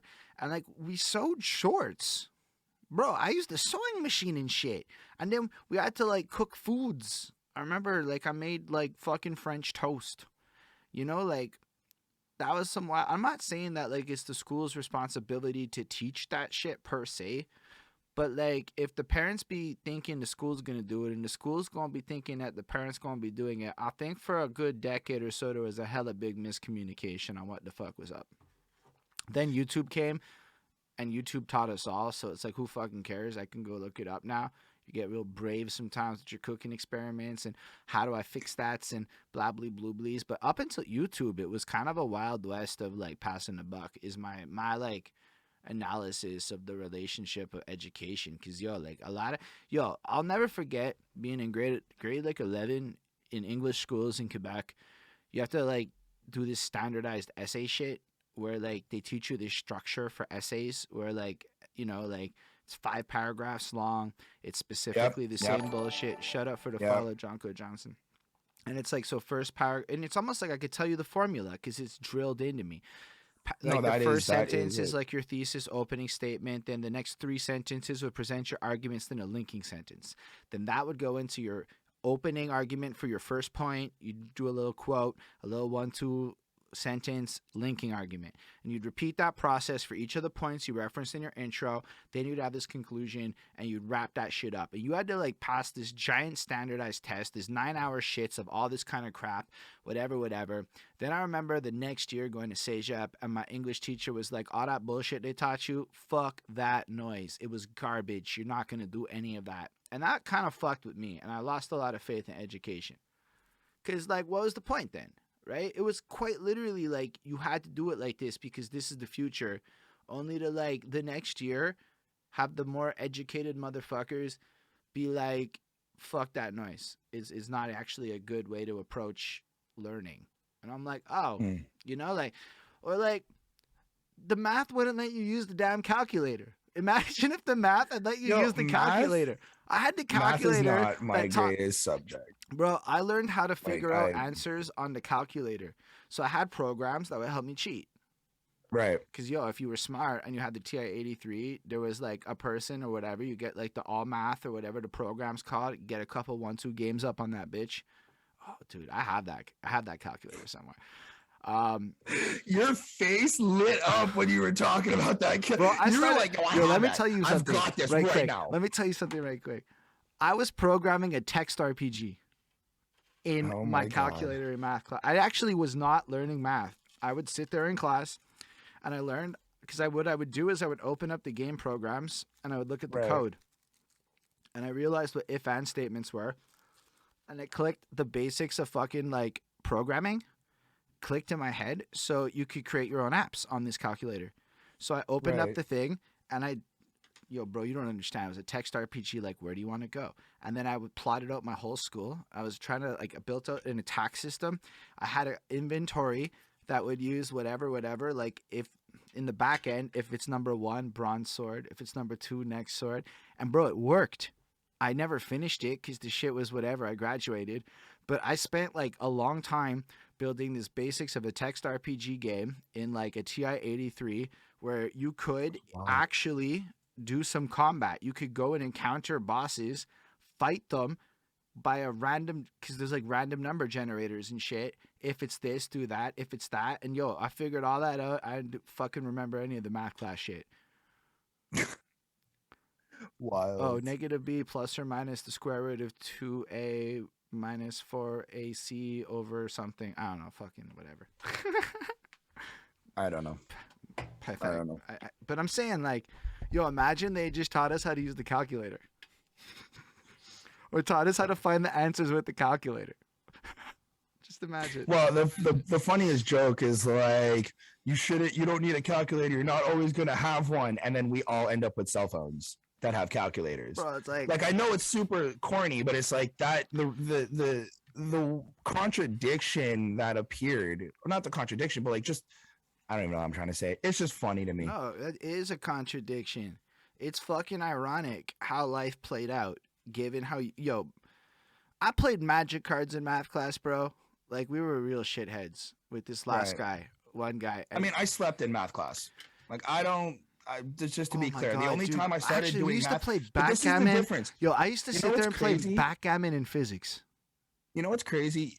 Because I only started really learning a bunch of shit when I went to a different high school. Like, I left my public high school, secondary 3, and I went to the alternate school.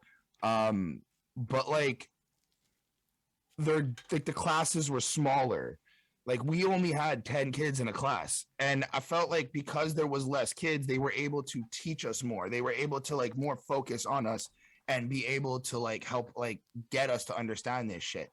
Maybe like we got to start looking at a way to restructure some of these classes. Maybe I'm just going to plug. I was in New York for a quick second because I'm happy and I got back with it. Like, I was in New York 24 hours ago, quite literally. I digress.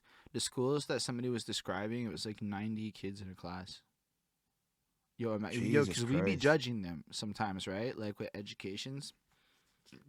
And I say that fucking bluntly because, I know for a fact that most of my Canadian brethren often judge places that don't match our literacy rates. But, like what you're describing, smaller class sizes got me more attention I needed to focus and get my shit done. Well, it was also because I think, like, the teacher was able to spend more time with me or whoever needed it. Like, Facts. You don't have 30 kids to So fucking watch imagine over. 90. Yeah, dude, my brain's having an error. That's ridiculous. I was like, I But don't. that's, It was but in I mean, that Brooklyn or also, something, Bronx, Brooklyn, one of them two, and this guy was just telling me about it, and I'm like, 90 kids in your class. Wow.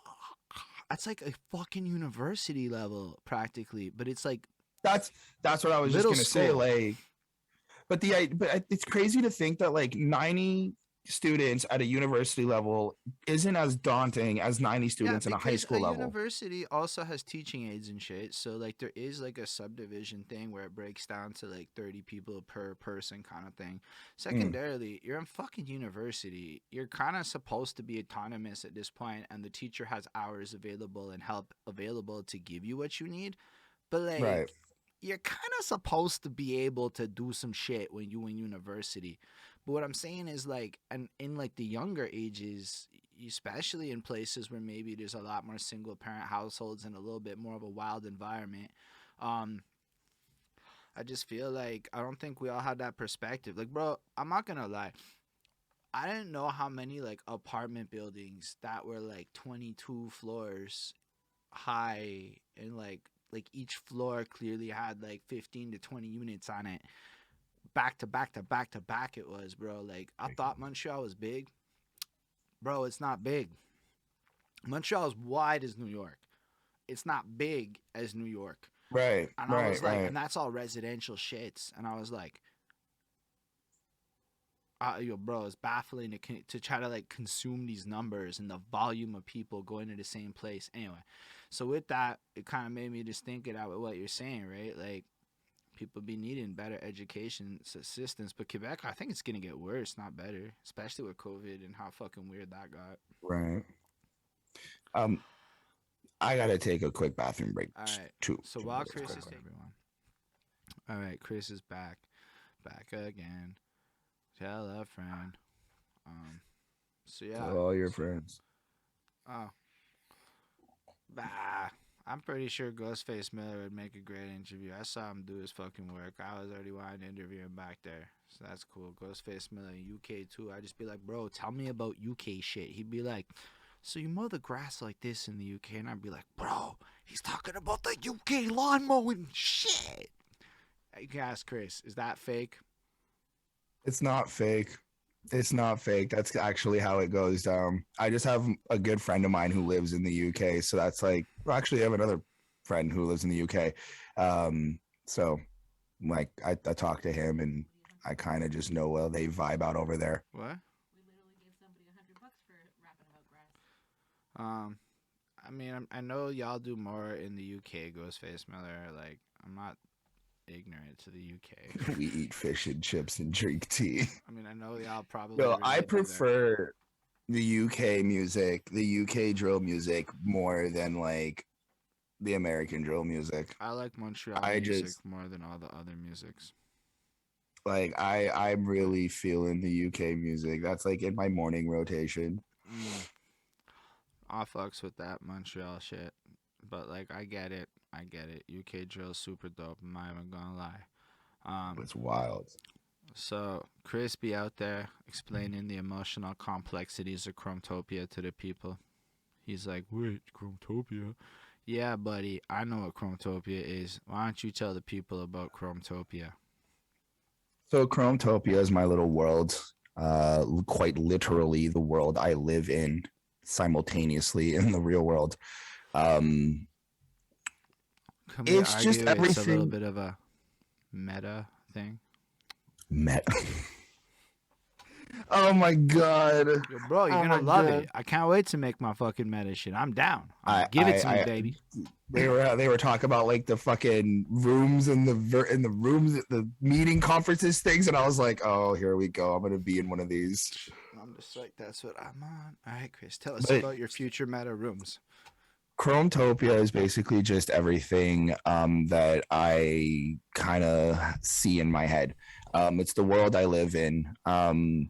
I've never really seen the real world the way it's supposed to be. And I know that sounds like really fucked up, but it's like, I know what people look like and I know what you look like and you show me photos and all this shit. Fair. But in like my head with like my imagination, it's like I create these like figures and I create these like characters, and like streets look different, and I don't know, I'm always just kind of like living in my own little head. And I felt like I wanted to create my own universe, and Chrometopia is just my universe. Like it's everything, that's all the different sides of me, it's all the different stories.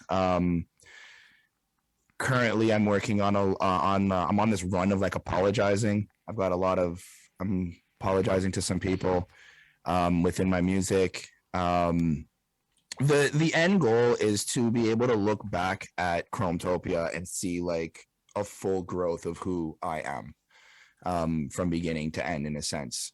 Not saying that like every project I make or video or whatever is in that proper timeline, but like everything will eventually come to exist. Like everything, every story I want to say, every feeling, every thought that I had is going to eventually become a thing. And it's a way for me to find myself, essentially. And I guess the biggest thing is love myself again. Learn to love the person I am and that I can be.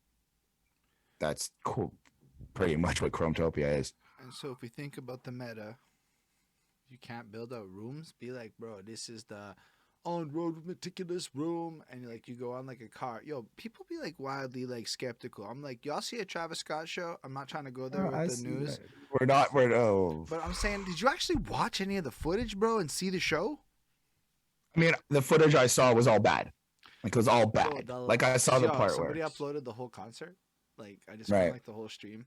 I'm like, the light show, the fucking level of everything. I'm like, yo, I can't afford what he does in real life, but I could do that in VR with one programmer. Facts. People be like wildly like acting like this shit's trash. I'm like, nah, G, I'm waiting. Give it to me. Just give me the tools and fucking help me do it. Actually, I'd pay fucking Facebook if there was an easy way. Sorry, Meta or whatever their name is. It's Facebook to us. It's not anymore. Bonnie saw the Instagram thing was opened up and it was the new name and it was not the same no more.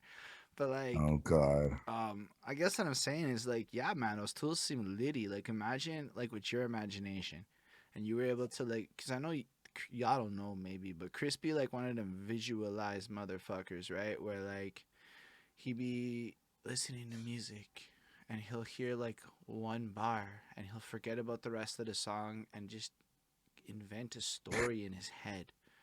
It makes for very strange album reviewing skills, but it makes for really inventive and entertaining imagination. It's part of my creative process and understanding things. Everything I write is in a story fashion. Everything I want to create has to have some sort of beginning, middle, and end in some sort of way, even if there's like a cliffhanger or like a part 2 to come or something.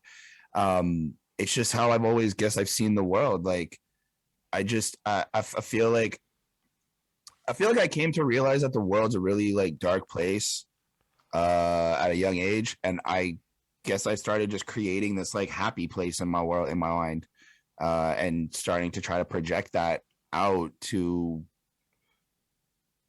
for lack of a better word, survive, I guess. Like I don't want to sound like I'm fucking in like the roughest parts of whatever, but it's just like to kind of just get by, just get through the day, the week, keep moving forward. And you know, I look back on my life and it's like I think of when I used to play with Legos and I was creating these like castles and these buildings and these like mansions, and I just always had this like I've always had these grandiose dreams of wanting things that I can create, and I feel like I've never let that go. It takes me forever to like, I guess, start to get into that motion and really fulfill whatever. But every step that I take, I feel is one step closer to building my own Chrometopia, to building my own little world, even no matter how long that takes. Y'all know this Chrometopia record shit gonna be coming someday. It's all in time. Chrometopia films. I need to. I know that I take a long time to get the ball rolling on things, and it's something I'm trying to change. Actively trying to work on, really like trying to stay focused and keep pushing through whatever waves of like sudden shifts I have in my brain, and just my heart, my body, the way I just like suddenly get heavy and just don't want to do this anymore. Or I don't want to really lean on like depression, but I guess for lack of a better word, like just little waves of like depressive moments or anxiety moments, try to stay focused through those and getting pushed through that, and just one step at a time, like just one step at a time. I know I'm going to eventually be able to build my own little world and maybe have my own, just because we talked about the Astro World, make my own little theme park or whatnot. You don't want a theme park? I do, but I want a theme park like the one in Quebec City, like inside the mall. I don't want like a huge there's I went to Quebec City on a field trip with my school and elementary school. Let's define a field trip. I don't know if other people call it field trips. Now I'm learning that people not be calling shit all the same shit. So we used to call it a school field trip, where we would just go somewhere. It could be anywhere from like just, I guess, to like the factory, because we're going to go learn about whatever factory, or we're going to like some amusement place for the day, or if we're like, I don't know, like it depends. But yeah, for me, I've always just called it a school field trip. Like that was just what I grew up knowing, I guess, from cartoons as well. They used to call it that too. Right. Like when I say Recess called it that. Recess was a good show. Recess but like, was an amazing show. I love Recess. But like, which Recess? I just always called it that. I always thought I was the main one. Like I thought I was the dude with the red hat. Like that just always felt me to be there. Like he got in trouble. He was always rebellious. He was always like, but not like in a bad way. He's just like, he didn't understand why everybody followed the rules. This is how I kind of looked at it. He was always the guy outside the box. Yes, everybody had their own little like traits and questions and whatever, but like he's just always the one that really, to me, was just like everybody would question the scenario, but he would take it a step further. Like he'd really go beyond, and I've always like just kind of overthink it. He'd just overthink everything, and that's why I guess I related to him. Was just, dude, I see myself in this kid, and or at least this character, and yeah, that's what I would say. It was my favorite one. I like them all though, but I feel like TJ. I like them. That's who it is. Yes, TJ. Chris, you're a TJ. What was I saying though? I was saying something. You were saying you were a TJ. That is quite literally what you were describing, was being the TJ. Right. No, but that led into something. Field trips, right? Field trips. So we went to Quebec City, and my mom ended up being one of like the monitors, the people who just kind of like looked out for the kids. We had like a group of friends. Parent monitor peoples. What up, Kat? What up, Nina? Nina's. Okay, at least just put like your tail down or something. Or keep your tail up. People like cats. Fair enough. Yeah, so we went to Quebec City, and something that stood out in Quebec City was the mall. They had like their own little world in the mall. Like just like, I don't even know how to explain it, dude. Like it's just their own little world. Like they had the food shops, they had the food, like the food court, they had all these things, but like there's just one roller coaster that goes through the mall. So you're saying like Quebec City inspired Quebec you? City. Well, that, and then my uncle moved out to Alberta, and then like there's Quebec City to be like the spot for Chris. Like, was anyone else out there expecting it to be Quebec City? It wasn't me. So okay, so like to be fair, I don't know if it was actually. But wait, I don't know if it was actually Quebec City. I mean, I went to fucking Walt Disney World 4 times in my life. like as a child. So Mm, I've been around no, amusement but you parks said Quebec growing City. up. You cited that shit. You know Yes, what you were. because you're right. Because I wanted the world inside the mall. Because I wouldn't actually At want like a Disney World, Florida it's like different. Disney It's World thing. not. Yeah. It's Quebec City, and I went like one time for like cadets, as we did some fucking drill, the marching shit. So we did like synchronized marching routines, and I got to Right. participate. Went to Quebec City. We lost in the competition there. It is but the people who won, bro, it was like some top tier shit. We were not top tier shit. We were humbled AF. It was like the first time I left my city and got smoked. Like smoked. Like saw the level of competition when it's not just local. Smoked. Happened a few times in Quebec, in cadets actually. But like, all I had to say, you went to the field trip, you saw the mall, Quebec City changed your life, and maybe more people should check out Quebec City because it's kind of beautiful, all things considered, and they have a dope ass music festival every year. There's something that stood out to me. There's a fucking. This is so random. There's a tree in Quebec City that has a cannonball that's stuck within its roots, and it's like the cannonball is like kind of just popping out onto the street. Like it's not like popping out like, oh, it's gone. Is the Oh, cannonball gone or the music festival gone? Because it could be like the music festival is gone because of COVID. oh. Well, when I went, it was cool. Like it was like a tourist attraction. Like when they brought us on this whatever walk or whatever, they like stopped us and was like, "This is the cannonball, and it's stuck in the tree, and it's like right there. You can, like, touch it." And shit. Oh, the It's pretty cool. tree she's talking about. The tree was cut down and it's in the news. Chris, you got to see some shit that people ain't gonna see. That's like styling on some motherfuckers. I guess so. Stung on them. You'll make a track called Asada Quebec Cannonball. Yeah, fuck y'all can't see that shit. I'm lit. Bars, bars. Yeah, I mean, I've seen a few things. I guess What other things I've have you seen? People love to travel vicariously through you is the big lesson of my week. um I mean, I went on a cruise to the Mexican islands. I went to Honduras. Bro, I went to New what Mexico. kind of cruise ship? How big was it? Um, it's just as big as the Mickey Mouse Disney one. It's just as big as the Mickey Mouse Disney one. If not, it's like the sister ship. I can't So it was remember. like multiple floors.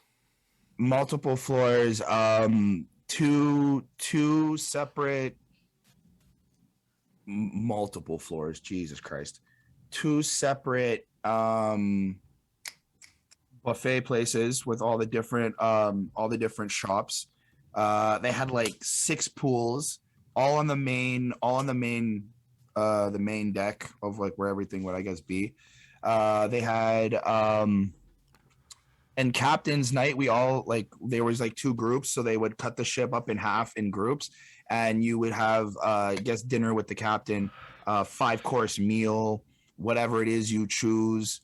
That's the first time I drank Long Island iced tea. Jesus fucking Christ, I couldn't walk straight that whole night.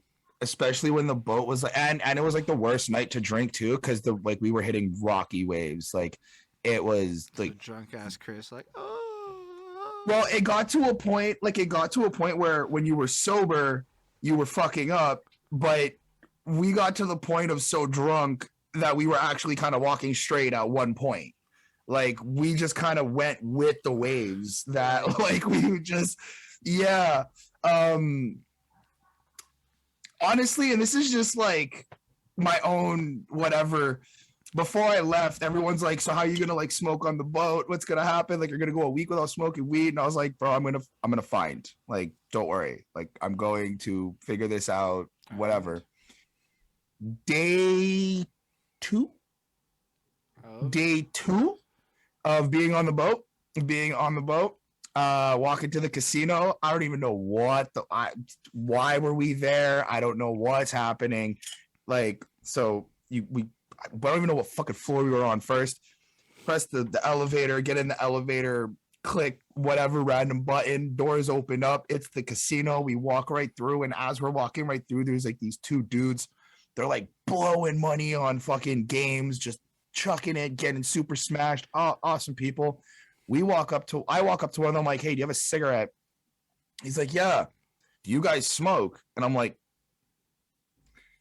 smoke what? And then he's like, oh, good question. I got an eighth of this, whatever. I can't remember the name, but he's like, I got an eighth of whatever Kush, this, that, whatever.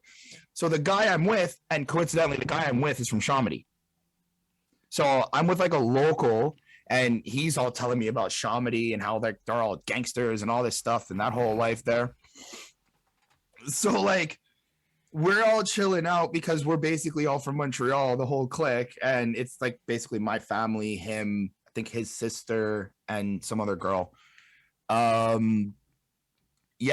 we end up going back, and we got some like California. I'm pretty sure it's from California. I want to say that. I think they drove down from somewhere.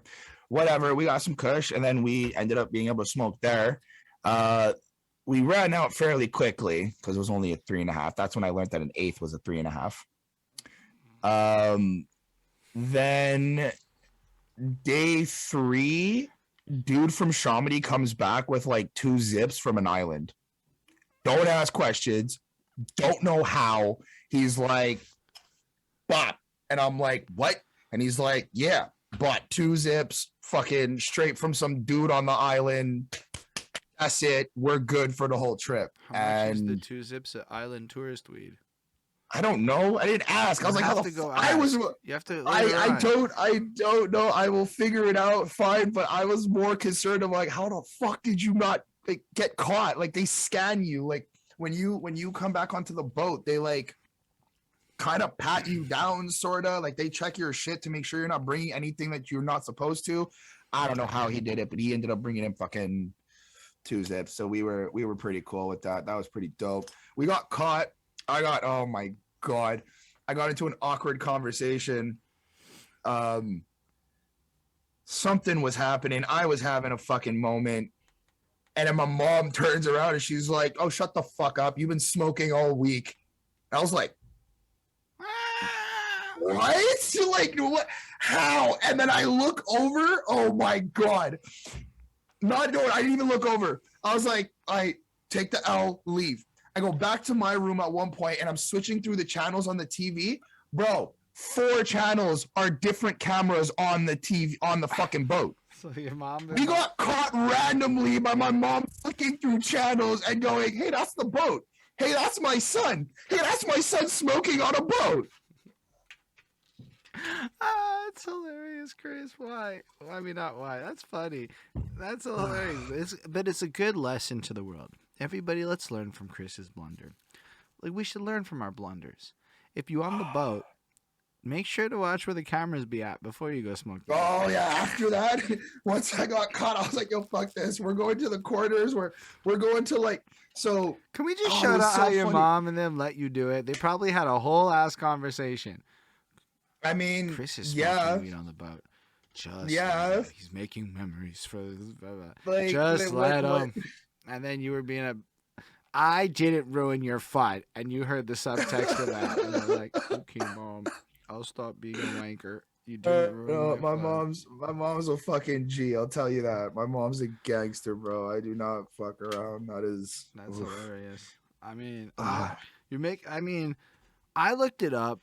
And there are no weed cruises. But the second it gets federally legal in the States, they may make weed cruises. And I may be willing to shell out some real money to go on some cruise where it's got, like, open dank bar. Like an open bar for dank. Something else happened on the cruise. Somebody got lifted up by a helicopter because they passed out. And they were in the casino. They were drinking, whatever, doing the thing. And super smashed one of the waves that hit the boat, like kind of got us really fucking rocking. And I don't remember. I'm just gonna say dude. I don't know if it's a guy or a girl, but dude ended up like smacking his head on the floor and then like had to be rushed to the infirmary at the bottom there. If I'm not mistaken, the infirmary is on the lower decks, at least for this one, because I remember like that was the only floor we got super bored and we're trying to play like fucking find each other in the boat. So we were like running across the boat trying to find each other, fucking on all floors, just out of boredom. And whenever we went to the bottom floor, it was always the infirmary. It was a pretty interesting time. Super interesting. I mean, you were on a boat. On a boat. Take a good high look. Yep. I got to make a playlist. Well, not playlist, but like I was for a good like 10 minutes, I was like requesting music for the DJ. Something happened and like they needed tracks, and like me and my cousin like ran up and we were just like, play this. Yo, sometimes it's good to be bold and take advantage of opportunities in moments like that. Oh, I mean, like that was one of the times in my life that I felt like I could do anything, because I'm like, it's me and a bunch of these people on the boat with nowhere to go. Like, no matter what ends up happening, it's an experience, and then we're all gonna like not see each other ever again. Like that's kind of how I looked at that. Then I came back off the cruise, and the night I came back, I wasn't even at home for like less than fucking 5 seconds. I showed up, dropped off my clothes, hopped in a different car, and I was back out with the homies and disappeared on my family for like a week again. That's fair. That sounds like I was adventuring. Yeah, a lot of like my teenage years and a lot of like 19, 18, 19, 20, 21, around there, maybe even like 22, was just out on road doing whatever the fuck it was, whatever anybody wanted to do. A lot of it was just kind of chilling with one or two people in a car, smoking some weed by the water, spitting freestyles. Yeah, that was kind of just my life up until I met you, I would say. Roughly. I ruined Chris's fun. I want you all to know that. I ruined all of his fun. Nah, it's just I didn't really know what's like. I could rap as a kid, and I was able to like rap as a teenager, and like I was writing music and writing songs, and like speaking of Tizzy, right? Me and Tizzy used to rap with each other back in the day. Like when we were running in the same clique. You need to say who. No, Tizzy Fields. Tizzy Fields. Tizzy. I'm like the worst at this. Me and Tizzy Fields, mad love to him, mad love to Clanada, Deuce God, and Park Lurker. Mad love to them. But me and Tizzy used to like rap at each other for like fucking days. Like we used to meet up near the GPK skate park around his place, and GPK is Greenfield Park, and just chill. Like my girlfriend would call me, be like, I'm here with whoever other girls she's with who are chilling with Tizzy, and I would show up, and then we'd all just kind of just chill and same shit, smoke weed, drink, and me and Tizzy would rap. And then Chris stole his show. That's not actually what happened. That's like not really what happened. Like I love you, man. Tizzy, bro. That's like whatever. I'll take the dub. Why you gotta argue with a good story? I asked this guy what a blah blah embarrassing story about because he stole my girl. I'm like, that's what it is. Chris has like told me the full story in excessive detail every time I bring this up. It is what it is, man, and that whole relationship in itself changed my entire life, and I have not been the same since that. And now I'm coming back to being the same. Bro, you've had like 17 this entire thing changed my life moments in this interview. No, but like I something I realized recently was like there was a point in my life that I really like something changed. Like I'm not the same cocky person I used to be. I'm not the same filled with confidence and all this shit. Like I'm just like isolated, anxiety, paranoid for no fucking reason. Like I can't like Like I'm not good with jokes. I'm not good with compliments. I'm not good with like criticism and shit unless you're like somebody I deem specific, like deem part of my life, part of my circle, like put you on that type of thing. Like, But people be acting like wildly friendly. Like, I go through a lot of moments where people believe that because of something I may have said or behaved in a particular way in their direction, that they have a sense of entitlement on how they can speak to me with regards to like their opinion, where I almost never ask for anyone's opinion on most shit because I don't really fucking care. To be real with most people, like, you'll know if I want your opinion because I'm gonna fucking ask for it. Otherwise, I probably don't equate the level of experience you have on the subject to where it needs to be to really go through that. Like, but people be no, wildly fair. like making jokes that are cruel. Like, people think they're funny, but they're really just kind of like, oh, I'm an asshole. Blah. I'm like, cool, go Like fuck that off. was Like, nobody. I mean, in my opinion, most people don't like that past a certain age, But like, people also don't accept a lot of things that are different. So you're like, you go back to your like earlier points of the ostracization against normal society. It's like, yo, when you be smoking weed before it's legal, people be judging you. It gets legal, everyone thinks you're cool for it. Literally, people think so I'm like cool for how many joints I can knock back on an interview, and I kind of look at them like, huh?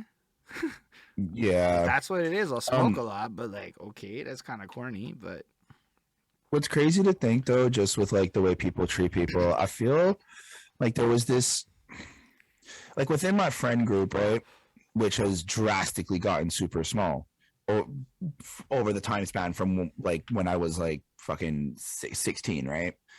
Um, there was this like weird idea that it was like because we're dudes, we were supposed to act this way again, like with each other, and I'm like okay with poking fun, making jokes, like that's all good, but to a level of like I don't know how many fucking times I've had my friends question my intelligence on some shit that I was like, I'm telling you this is what it is. I mean, like, Like, there's a sense of, I think, like, well, it's not, I mean, I'm testing and like, that's shit. like one, right? Because, like, yo, people be wildly cruel because, like, it's a normalized behavior of a survival in the fittest mentality type shit. It's like, yo, like, I But think, it's like, there's a lot of like, okay, so it's more than just like I was bullied growing up. That's one thing. So obviously I don't like being made fun of and I don't like being bullied. That like triggers whatever PTSD I still fucking hold.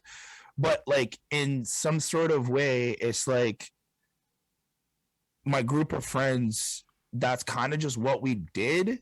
Like we would make fun of each other, but it got to a point where I started believing a lot of this shit. right. Like it became repetitive and a lot of the jokes became repetitive and I became the butt of every joke. I became like in some things that like weren't even fucking funny, like some shit that like makes no relevant, like has no relevancy to anything what we're doing, but just throw Chris in there because it's funny that it happens to Chris. I And mean, I feel like I feel like a lot of those circumstances end up being like you get reinforced behavior. This, like I'm sure there's a degree of Chris did some shit that was whatever involved in that to like get the of course. reaction, but I don't know, man. Well, that Like, actually that's because where it's I like, was like, yo, when you look at all the little ones today, and you look at all the safe space shit, and everybody is attacking it, I'm like, hold up. I like that better, cause y'all don't really want me reacting the way my head reacts to some shit. Y'all wouldn't like that's me. kind of Yeah. like where I was going with that is like, so I would eat a lot of shit or I would just enjoy whatever comments, jokes, or pathetic attempts to whatever. But it's like if I flip and I switch, I I I'm a little bit worse. Not saying that it's like a one up Bro, contest, but like, it's like when I'm like arguing with my friends, it's like I go into this weird like rage mode where it's like I'm just now saying shit to hurt your feelings. Like I don't even give a fuck if it's like right or wrong. I'm just trying to go at you yeah, now. it's because And people it's just expect like everybody to have the same sense of like understanding and nuance and shit. So mm, it's like I feel like there's like it's like a learned situation. Like depending on how you grew up, you might have just gone through a situation where you just had your like squad and everybody did that shit and it was just normal, and you developed the skin for it. But like personally, I did not. So I got to this point in life later on where it's like, yo, I'm listening to the words you're saying, because everybody's Mm. always like, shut the fuck up and listen to me. My whole life, like, shut the fuck up and listen.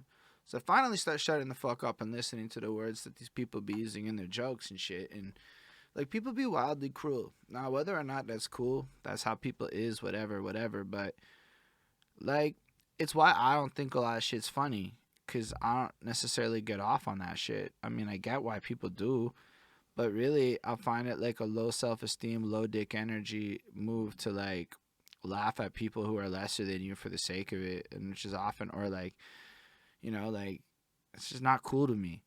Like as I get older Also, and I get where I'm at in life, it's like harder because yo, like I don't know why people come at me with like, when have I given the illusion that I'm like, yo, people be wildly like, you trying to be funny or what? No, I'm never trying to be funny. I promise you. Okay, that's not true. If you see me busting a fat smile or whatever, I try to make it kind of obvious because I'm trying to be more approachable.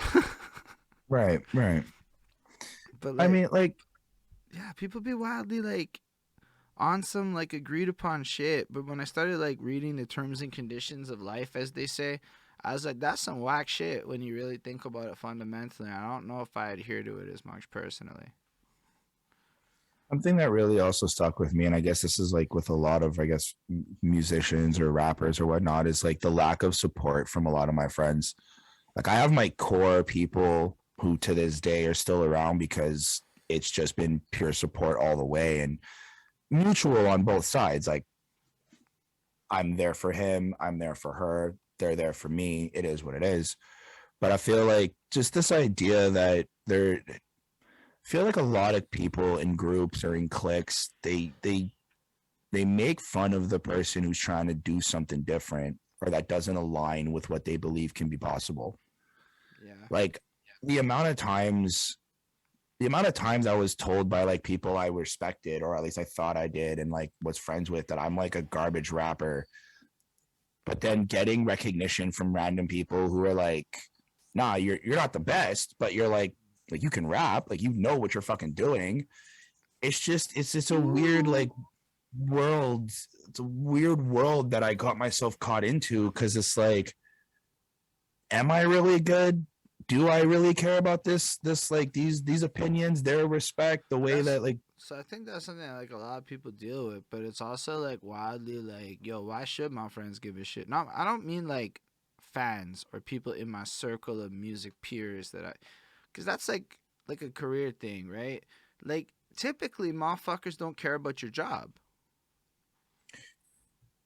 right? Like typically, but they want you to care.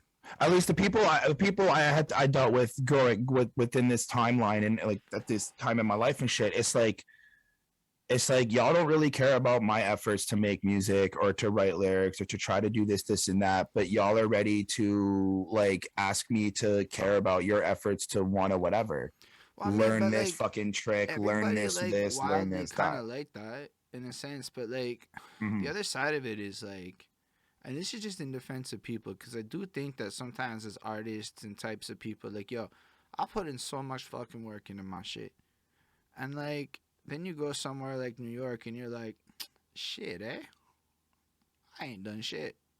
Like really, Mm. like, is it impressive? Is it cool? When everybody's doing shit, it's like effort isn't the metric of like anything. And I think sometimes we put this like, yo, I don't think my dude James likes my music that much. I think he like spins it a one two, because I don't think he gets my music like in the level that I do, because we just in different spheres. So it's like, the fuck Mm. am I gonna do? Waste time trying to get him to like my shit? Like it's a waste of time. It's like a stupid expectation to put on him. It's not his fault. Am I his friend? Yeah. What does that have to do with what I do and what he does? I don't give a shit about half of his shit. I'm gonna look at his fucking comic book bullshit and be like, Mm-hmm. that's some comic book bullshit. Go find some fucking friends that know about comic books, dude. I don't know shit all about this. It's like but like I'm also the type Mm-hmm. of person where, like I said before, I don't give a fuck about most people's opinions on shit. I either really think you're doing way better than me, and then I give a shit about your opinion, or you're literally where I'm at or not. And it's like, well, you know how to get to where I'm at. What is your opinion going to do? Is my opinion on opinions? Like, I think Hmm. experts be experts for reasons, and people be wildly acting like all opinions are like fucking equal and shit. So we spend so much time focusing on the wrong opinions. Like, I give a shit what Ismail Gadamsi thinks because that dude put dollars behind his vote, kind of thing. So I'm like, Hmm. that guy clearly is an opinion who I should consider. Is it the only opinion? No, fuck no. But like, I take it more seriously than say person who wasn't willing to do that because Right. clearly he Right. feels the content is blah blah blah.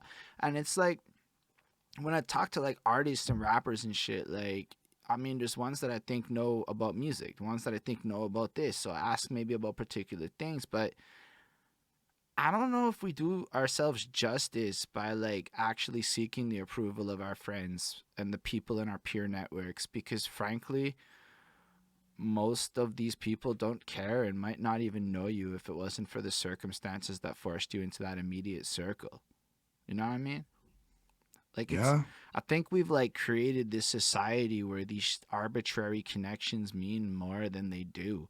Like there are moments where your shit's That's something I bonds, feel you like know? Like I there's feel real bonds with some people, but you gotta like fucking if you ain't screamed in a motherfucker's face type shit or broken into some fight or wanted to if you haven't wanted to slit a motherfucker's throat at some point, I don't even think it's real. I mean, I agree with that. Like, there's a lot growing up and dealing with, and that to me loops back to my disassociation problem with like being living in Canada and then moving to the States and then just like moving from like city to city and all this shit. It's like I don't think I struggled for a long time not thinking that all these people around me are permanent. Like y'all were temporary. Like, sorry to say, but it was just how my brain works. Like when I was 15 and I was dealing with whoever I was dealing with at 15, it's like if this does happen to move forward and these people are permanent, then fine. Like that's what it is. But I never really truly felt like anything was permanent up until you know, I can only use my best friend about this, but it's like he's the only one who to this day is still around. No, but even like He's to add to what you're saying, bro, I went from fucking going to Wager and Côte Saint Luc and living in that part of town and going to Kideso there. Then I moved to Dollard, right? And I spent the next 5 years in the West Island. My whole ex life, and we're talking Montreal, just moving to the West Island. And it's like all of a sudden, like I'm too far. It's like all of a sudden you're too far and all of your friendships just dissipate because like honestly ain't none of y'all really willing to travel an hour and a half to go see each other and then that's you in the west, you into this, you into that, so like and then all of a sudden after 5 years there I moved back to like NDG land, right? And then I hopped to Verdun and like every time I moved just around Montreal it seemed like anybody that I knew based on geography or based on occupation or based off a hobby, it was like, yo, as long as it was mutually beneficial or convenient to like be in the circle, we became clicked up. Otherwise, it was like, the fuck is this shit? Now, as time goes on, I've tried to like find people really to like, be more than just that. But like the way motherfuckers be acting with each other, it's like everything just feels like, unless it's convenient, like nobody really wants to like triple the fuck down and suffer a little bit in the so trenches. like so some okay. So remember how I brought up earlier, like I have this weird disconnect with like the South Shore, right? So right around the time I think we met, I was living in Ville Saint Laurent. Um, and it was then that I started realizing that a lot of my friendships in the shore and a lot of like my experiences and memories were all very just temporary, and they didn't like that's kind of like my past life that I was trying to explain earlier in the interview is like that those no longer exist because when I came to Montreal, I started getting jobs in Montreal and stuff and all this. The people I met, we clicked better with music. Like I started like from the last interview, I was part of a whole music group called Cloud9 Music Group. Like people to this day, like I still talk to Chris Cash the Gifted. Like we're still homies. Maybe not on some everyday shit, but like if I feel like if I ever needed a beat or anything and I go to him, we can cut a deal, we can do this. If I needed a verse, it wouldn't be a hassle because that was something solidified. We were cool. There may be some other people from the group that not so much, but it's like it didn't feel as temporary or as like less tangible than on the shore for me at least. And then, you know, me and the girlfriend at the time when who was living in Ville Saint Laurent, we break up and I go back to the shore. Everything was just different. Like for myself, it's like I didn't really relate to the people anymore. I didn't know what was going on. I'm out here now, like I'm out here like learning different, just my experience, right? Like I'm learning different cultures, I'm learning different languages, I'm learning different things on how people think and act, and like there's more movement in the city than there is in South Shore, and there's just everywhere, and there's attitudes and personalities and all this shit. It's like I became a completely different person, and I go back to the shore and I'm just like, and no offense to anybody on the shore, but like this place sucks. Oof. Like this place is like trash. Like I fucking hate it, dude. Like I absolutely, anybody who is maybe watching this right now who knows that what I like, who brings me to the shore, they know I don't like going anywhere but your house. I'm going to your house. I'm going to my mom's house. I haven't even been to my dad's place because like he just comes to me because he knows I don't fucking like the shore. But it's like if I have to walk around the shore, if I have to like take a bus or whatever, I try to find every way not to, because I can't take it. Like I'm a completely different person. And that's where I think is part of my issue, is that like instead of being so rejecting of it, I should try to find a way to kind of like grow from whatever it is I'm rejecting from that. That's probably going to make your life more enjoyable.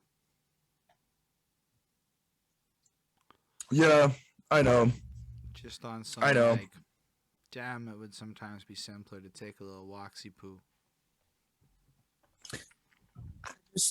Yeah, I don't know. There's like memories and stuff I haven't letting go of, and I just walk through the shore sometimes and I just kind of like see like flashes of like shit wild, that dude. You go take some fucking free beats you find from one of these free beat motherfuckers, walk through the shore and write the wildest shit. I mean, that's like coming, sort of. Hey. I'm currently like, I'm working on 2 projects right now simultaneously, because they kind of bleed into each other in a way. But I'm working on the Skin Deep project, and I'm working on the Wayne Hayes. I hope I said that right. Yeah. I don't actually know how to. I don't know how to say it either. This guy just showed up. I'm pretty sure it's because of BTS. I don't know who. I mean, yo, but homie's cool. I woke up one morning. Bro. Super talented. Beats are fire. So I woke up one morning and he was just like, I Twitter out of all things. I don't even like, I'm never on that. And he's like, yo, I sent beats to your Google Drive. Let me know what's up. And I was like, I block it in. I got you. Let's do this. So now I recorded over the weekend. Over the weekend, I recorded Float Away. Spit something. Too many cloudy days, too many shades of gray, too many colors that I just want to throw away. Imagine the canvas just asked me if I was okay. Well, clearly not. No, fuck. Imagine the canvas just asked me if I was okay. I was stumped with only this left to say. Well, clearly not. I'm voicing my thoughts through tangled knots, brought to you by where the wild things are left to trot. While palming sour tangerine under stormy palm trees, fighting the breeze while twisting up these different leaves. And then it goes into like the chorus, the hook. But the second verse actually, it's more like spoken poetry, something I've been really just feeling lately. But it's more like a flashback to one night that I'm spending with a girl. And I'm basically apologizing to her because I know she wants me to stay for the night, but I can't. So like I'm essentially apologizing to her, and I like used my ad libs, and I'm saying sorry in my ad libs, and then the hook comes in. But I think it's actually a really cool song because like anybody who does know me, like the intro of the track, it's me on a phone call and That's fire. She calls me, and I'm like, yo, hold up, like I'll call you back, like hold up, and then like she hangs up because I didn't pick it up in time, and I'm like, don't worry about it, like you already know who's calling me, like the person's trying to figure out. I'm like, you already know who it is, like let me just call her back, like I'll hit you up, like don't worry, let me call her back, and then the song starts. And then at the outro, it's like I call whoever back, and I'm like, yeah, sorry about that, like you know, I had to call her. I had to. So the Luane Hayes is actually a 3-piece project. They're all in a way apologetic love letters, I would say. Something that I needed to get out. A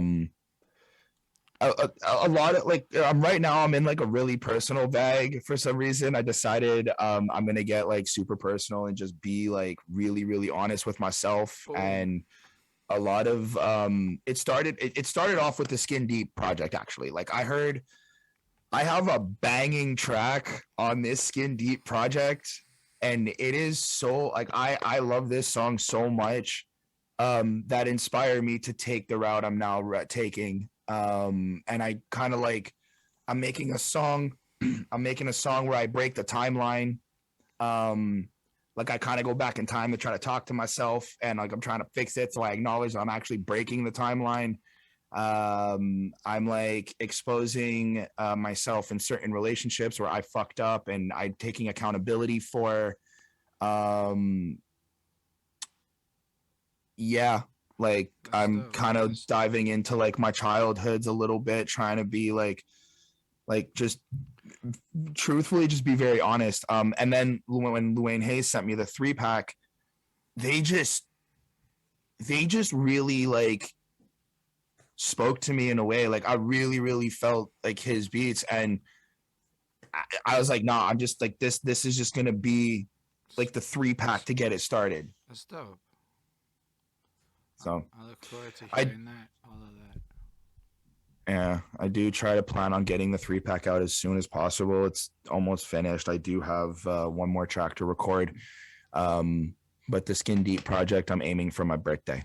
No quotes. Nobody quote that, and don't deadline me off. Don't deadline me off after this fucking call. But I am get it out.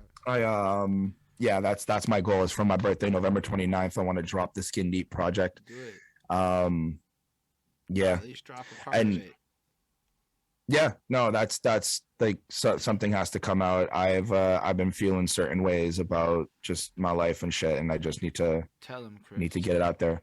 I you know what's crazy is like I was telling somebody recently, like I think it was last night at the party, dude was asking me about like my music. He's like, something about like how comfortable are you with like what you say in your music? And I was just like, I have to be 100% honest and comfortable and brutally honest with myself in my music, so that when I listen back at it, it's like Chris Chrome is telling Christopher Johnson what's up. And I can't argue it, because I can't argue with Chris Chrome. Like, I mean, I could, but that's just a psychological battle I don't want to have right now. Yeah. But like, I use it to kind of, because once it's out, it's out. You know what I mean? Like once I put it on Spotify, once it's on SoundCloud and all the other platforms and shit, it's like people are now going to listen to that. People are now going to hear me say these things. It's reality now. Like it's reality. It's somebody's going to maybe one day, maybe, and be like, yo, what did you mean in this line? Who are you talking about this? And I have, and you don't have to tell them. I don't have to, but it's like, you probably shouldn't tell people. I have to be okay. Oh, how do I say this properly? I want to know that I'm going to be okay if that question comes up. Like, I'm not going to shrink into this weird, like, fucking whatever fetal position and feel like I'm still running away from whatever it is. Sat here for like 2 and a bit hours exposing your fucking soul. You're going to be fine. No, I know. I'm not explaining it properly. What I'm saying is like when somebody asks me the question, like, yo, who are you speaking about? Like, because this happened recently. Like somebody literally called me out and was like, "Yo, who you talking about in this verse?" And I was just like, "To me." But like, I wanna for myself. I want to get to a point where I don't do that. I don't have to. Like, it's my decision if I tell you or not. But I don't want to let myself Yeah, you can ball always up just into say that. it's not about a specific person. That's a good move, because like sometimes it's about whoever the fuck it's about, and they can just wear shoes. And if the shoe fits, then go fuck yourself. The shoe fits. I mean, there's that too. There's that too. What's up, little Alice? What's up? Welcome. I'm dying. I'm like fucking dying. I can see my face, and y'all Bro, probably I'm dying too. I have y'all a headache. probably sit I'm there like, like Holden looks bored as shit. No, I'm gonna say it one more time. 24 hours ago, I was still in New York City. So we flew out after. We didn't even get to the airport yet. We were still shopping at this point, I think. So I'm still like, I'm fucking zonked. So this is longer, and I'm like crashing, and I'm not sure I can survive more interview, to be honest, with everybody out there in the fucking world. But yeah, no, this was fun. I appreciate Chris. Y'all can like follow his shit at Chris Chrome 93. Right? Simple. Chris Chrome 93. Easy peasy. Please talk to me on Twitter. Nobody can hear you when you do this this is because big. it sounds like shit. Please talk to me on Twitter. I'm Yeah. bringing this back. Yeah, I've been I used trying. to end every fucking review with, and somebody just tweet me, and like nobody ever did. Like Nobody ever tweeted me. Fucking did. It shows my gumption though. It shows that I'm dedicated to getting people to talk to me on Twitter. I let it go for a bit because I got busy. Yeah, but then But again, now- somebody talked to you on Twitter after all that time and sent you a 3-pack. Yep. So shut the fuck up. Send me a you 3-pack. All right. It is. It Hold my is what breath it till my is. face turn purple. Purple. Empty my voice into the void. Small miracles getting All right, destroyed. y'all can go spin that motherfucker. I'm gonna go link that shit right now, cause fuck that. That's one of the greatest. It's a fire track. It's a fire What the fuck track. is the second slice? Anyway, we doing this. Give me a second, y'all. I'm linking this shit. Meanwhile, y'all can go follow Chris Chrome and show love. His project's on the way. Everybody knows Chris Chrome's supposed to be on track 3. If you didn't know. Why? Because I Right. made it up one time and I stuck to I it, really G. just made that up one time, and I stuck with it. G.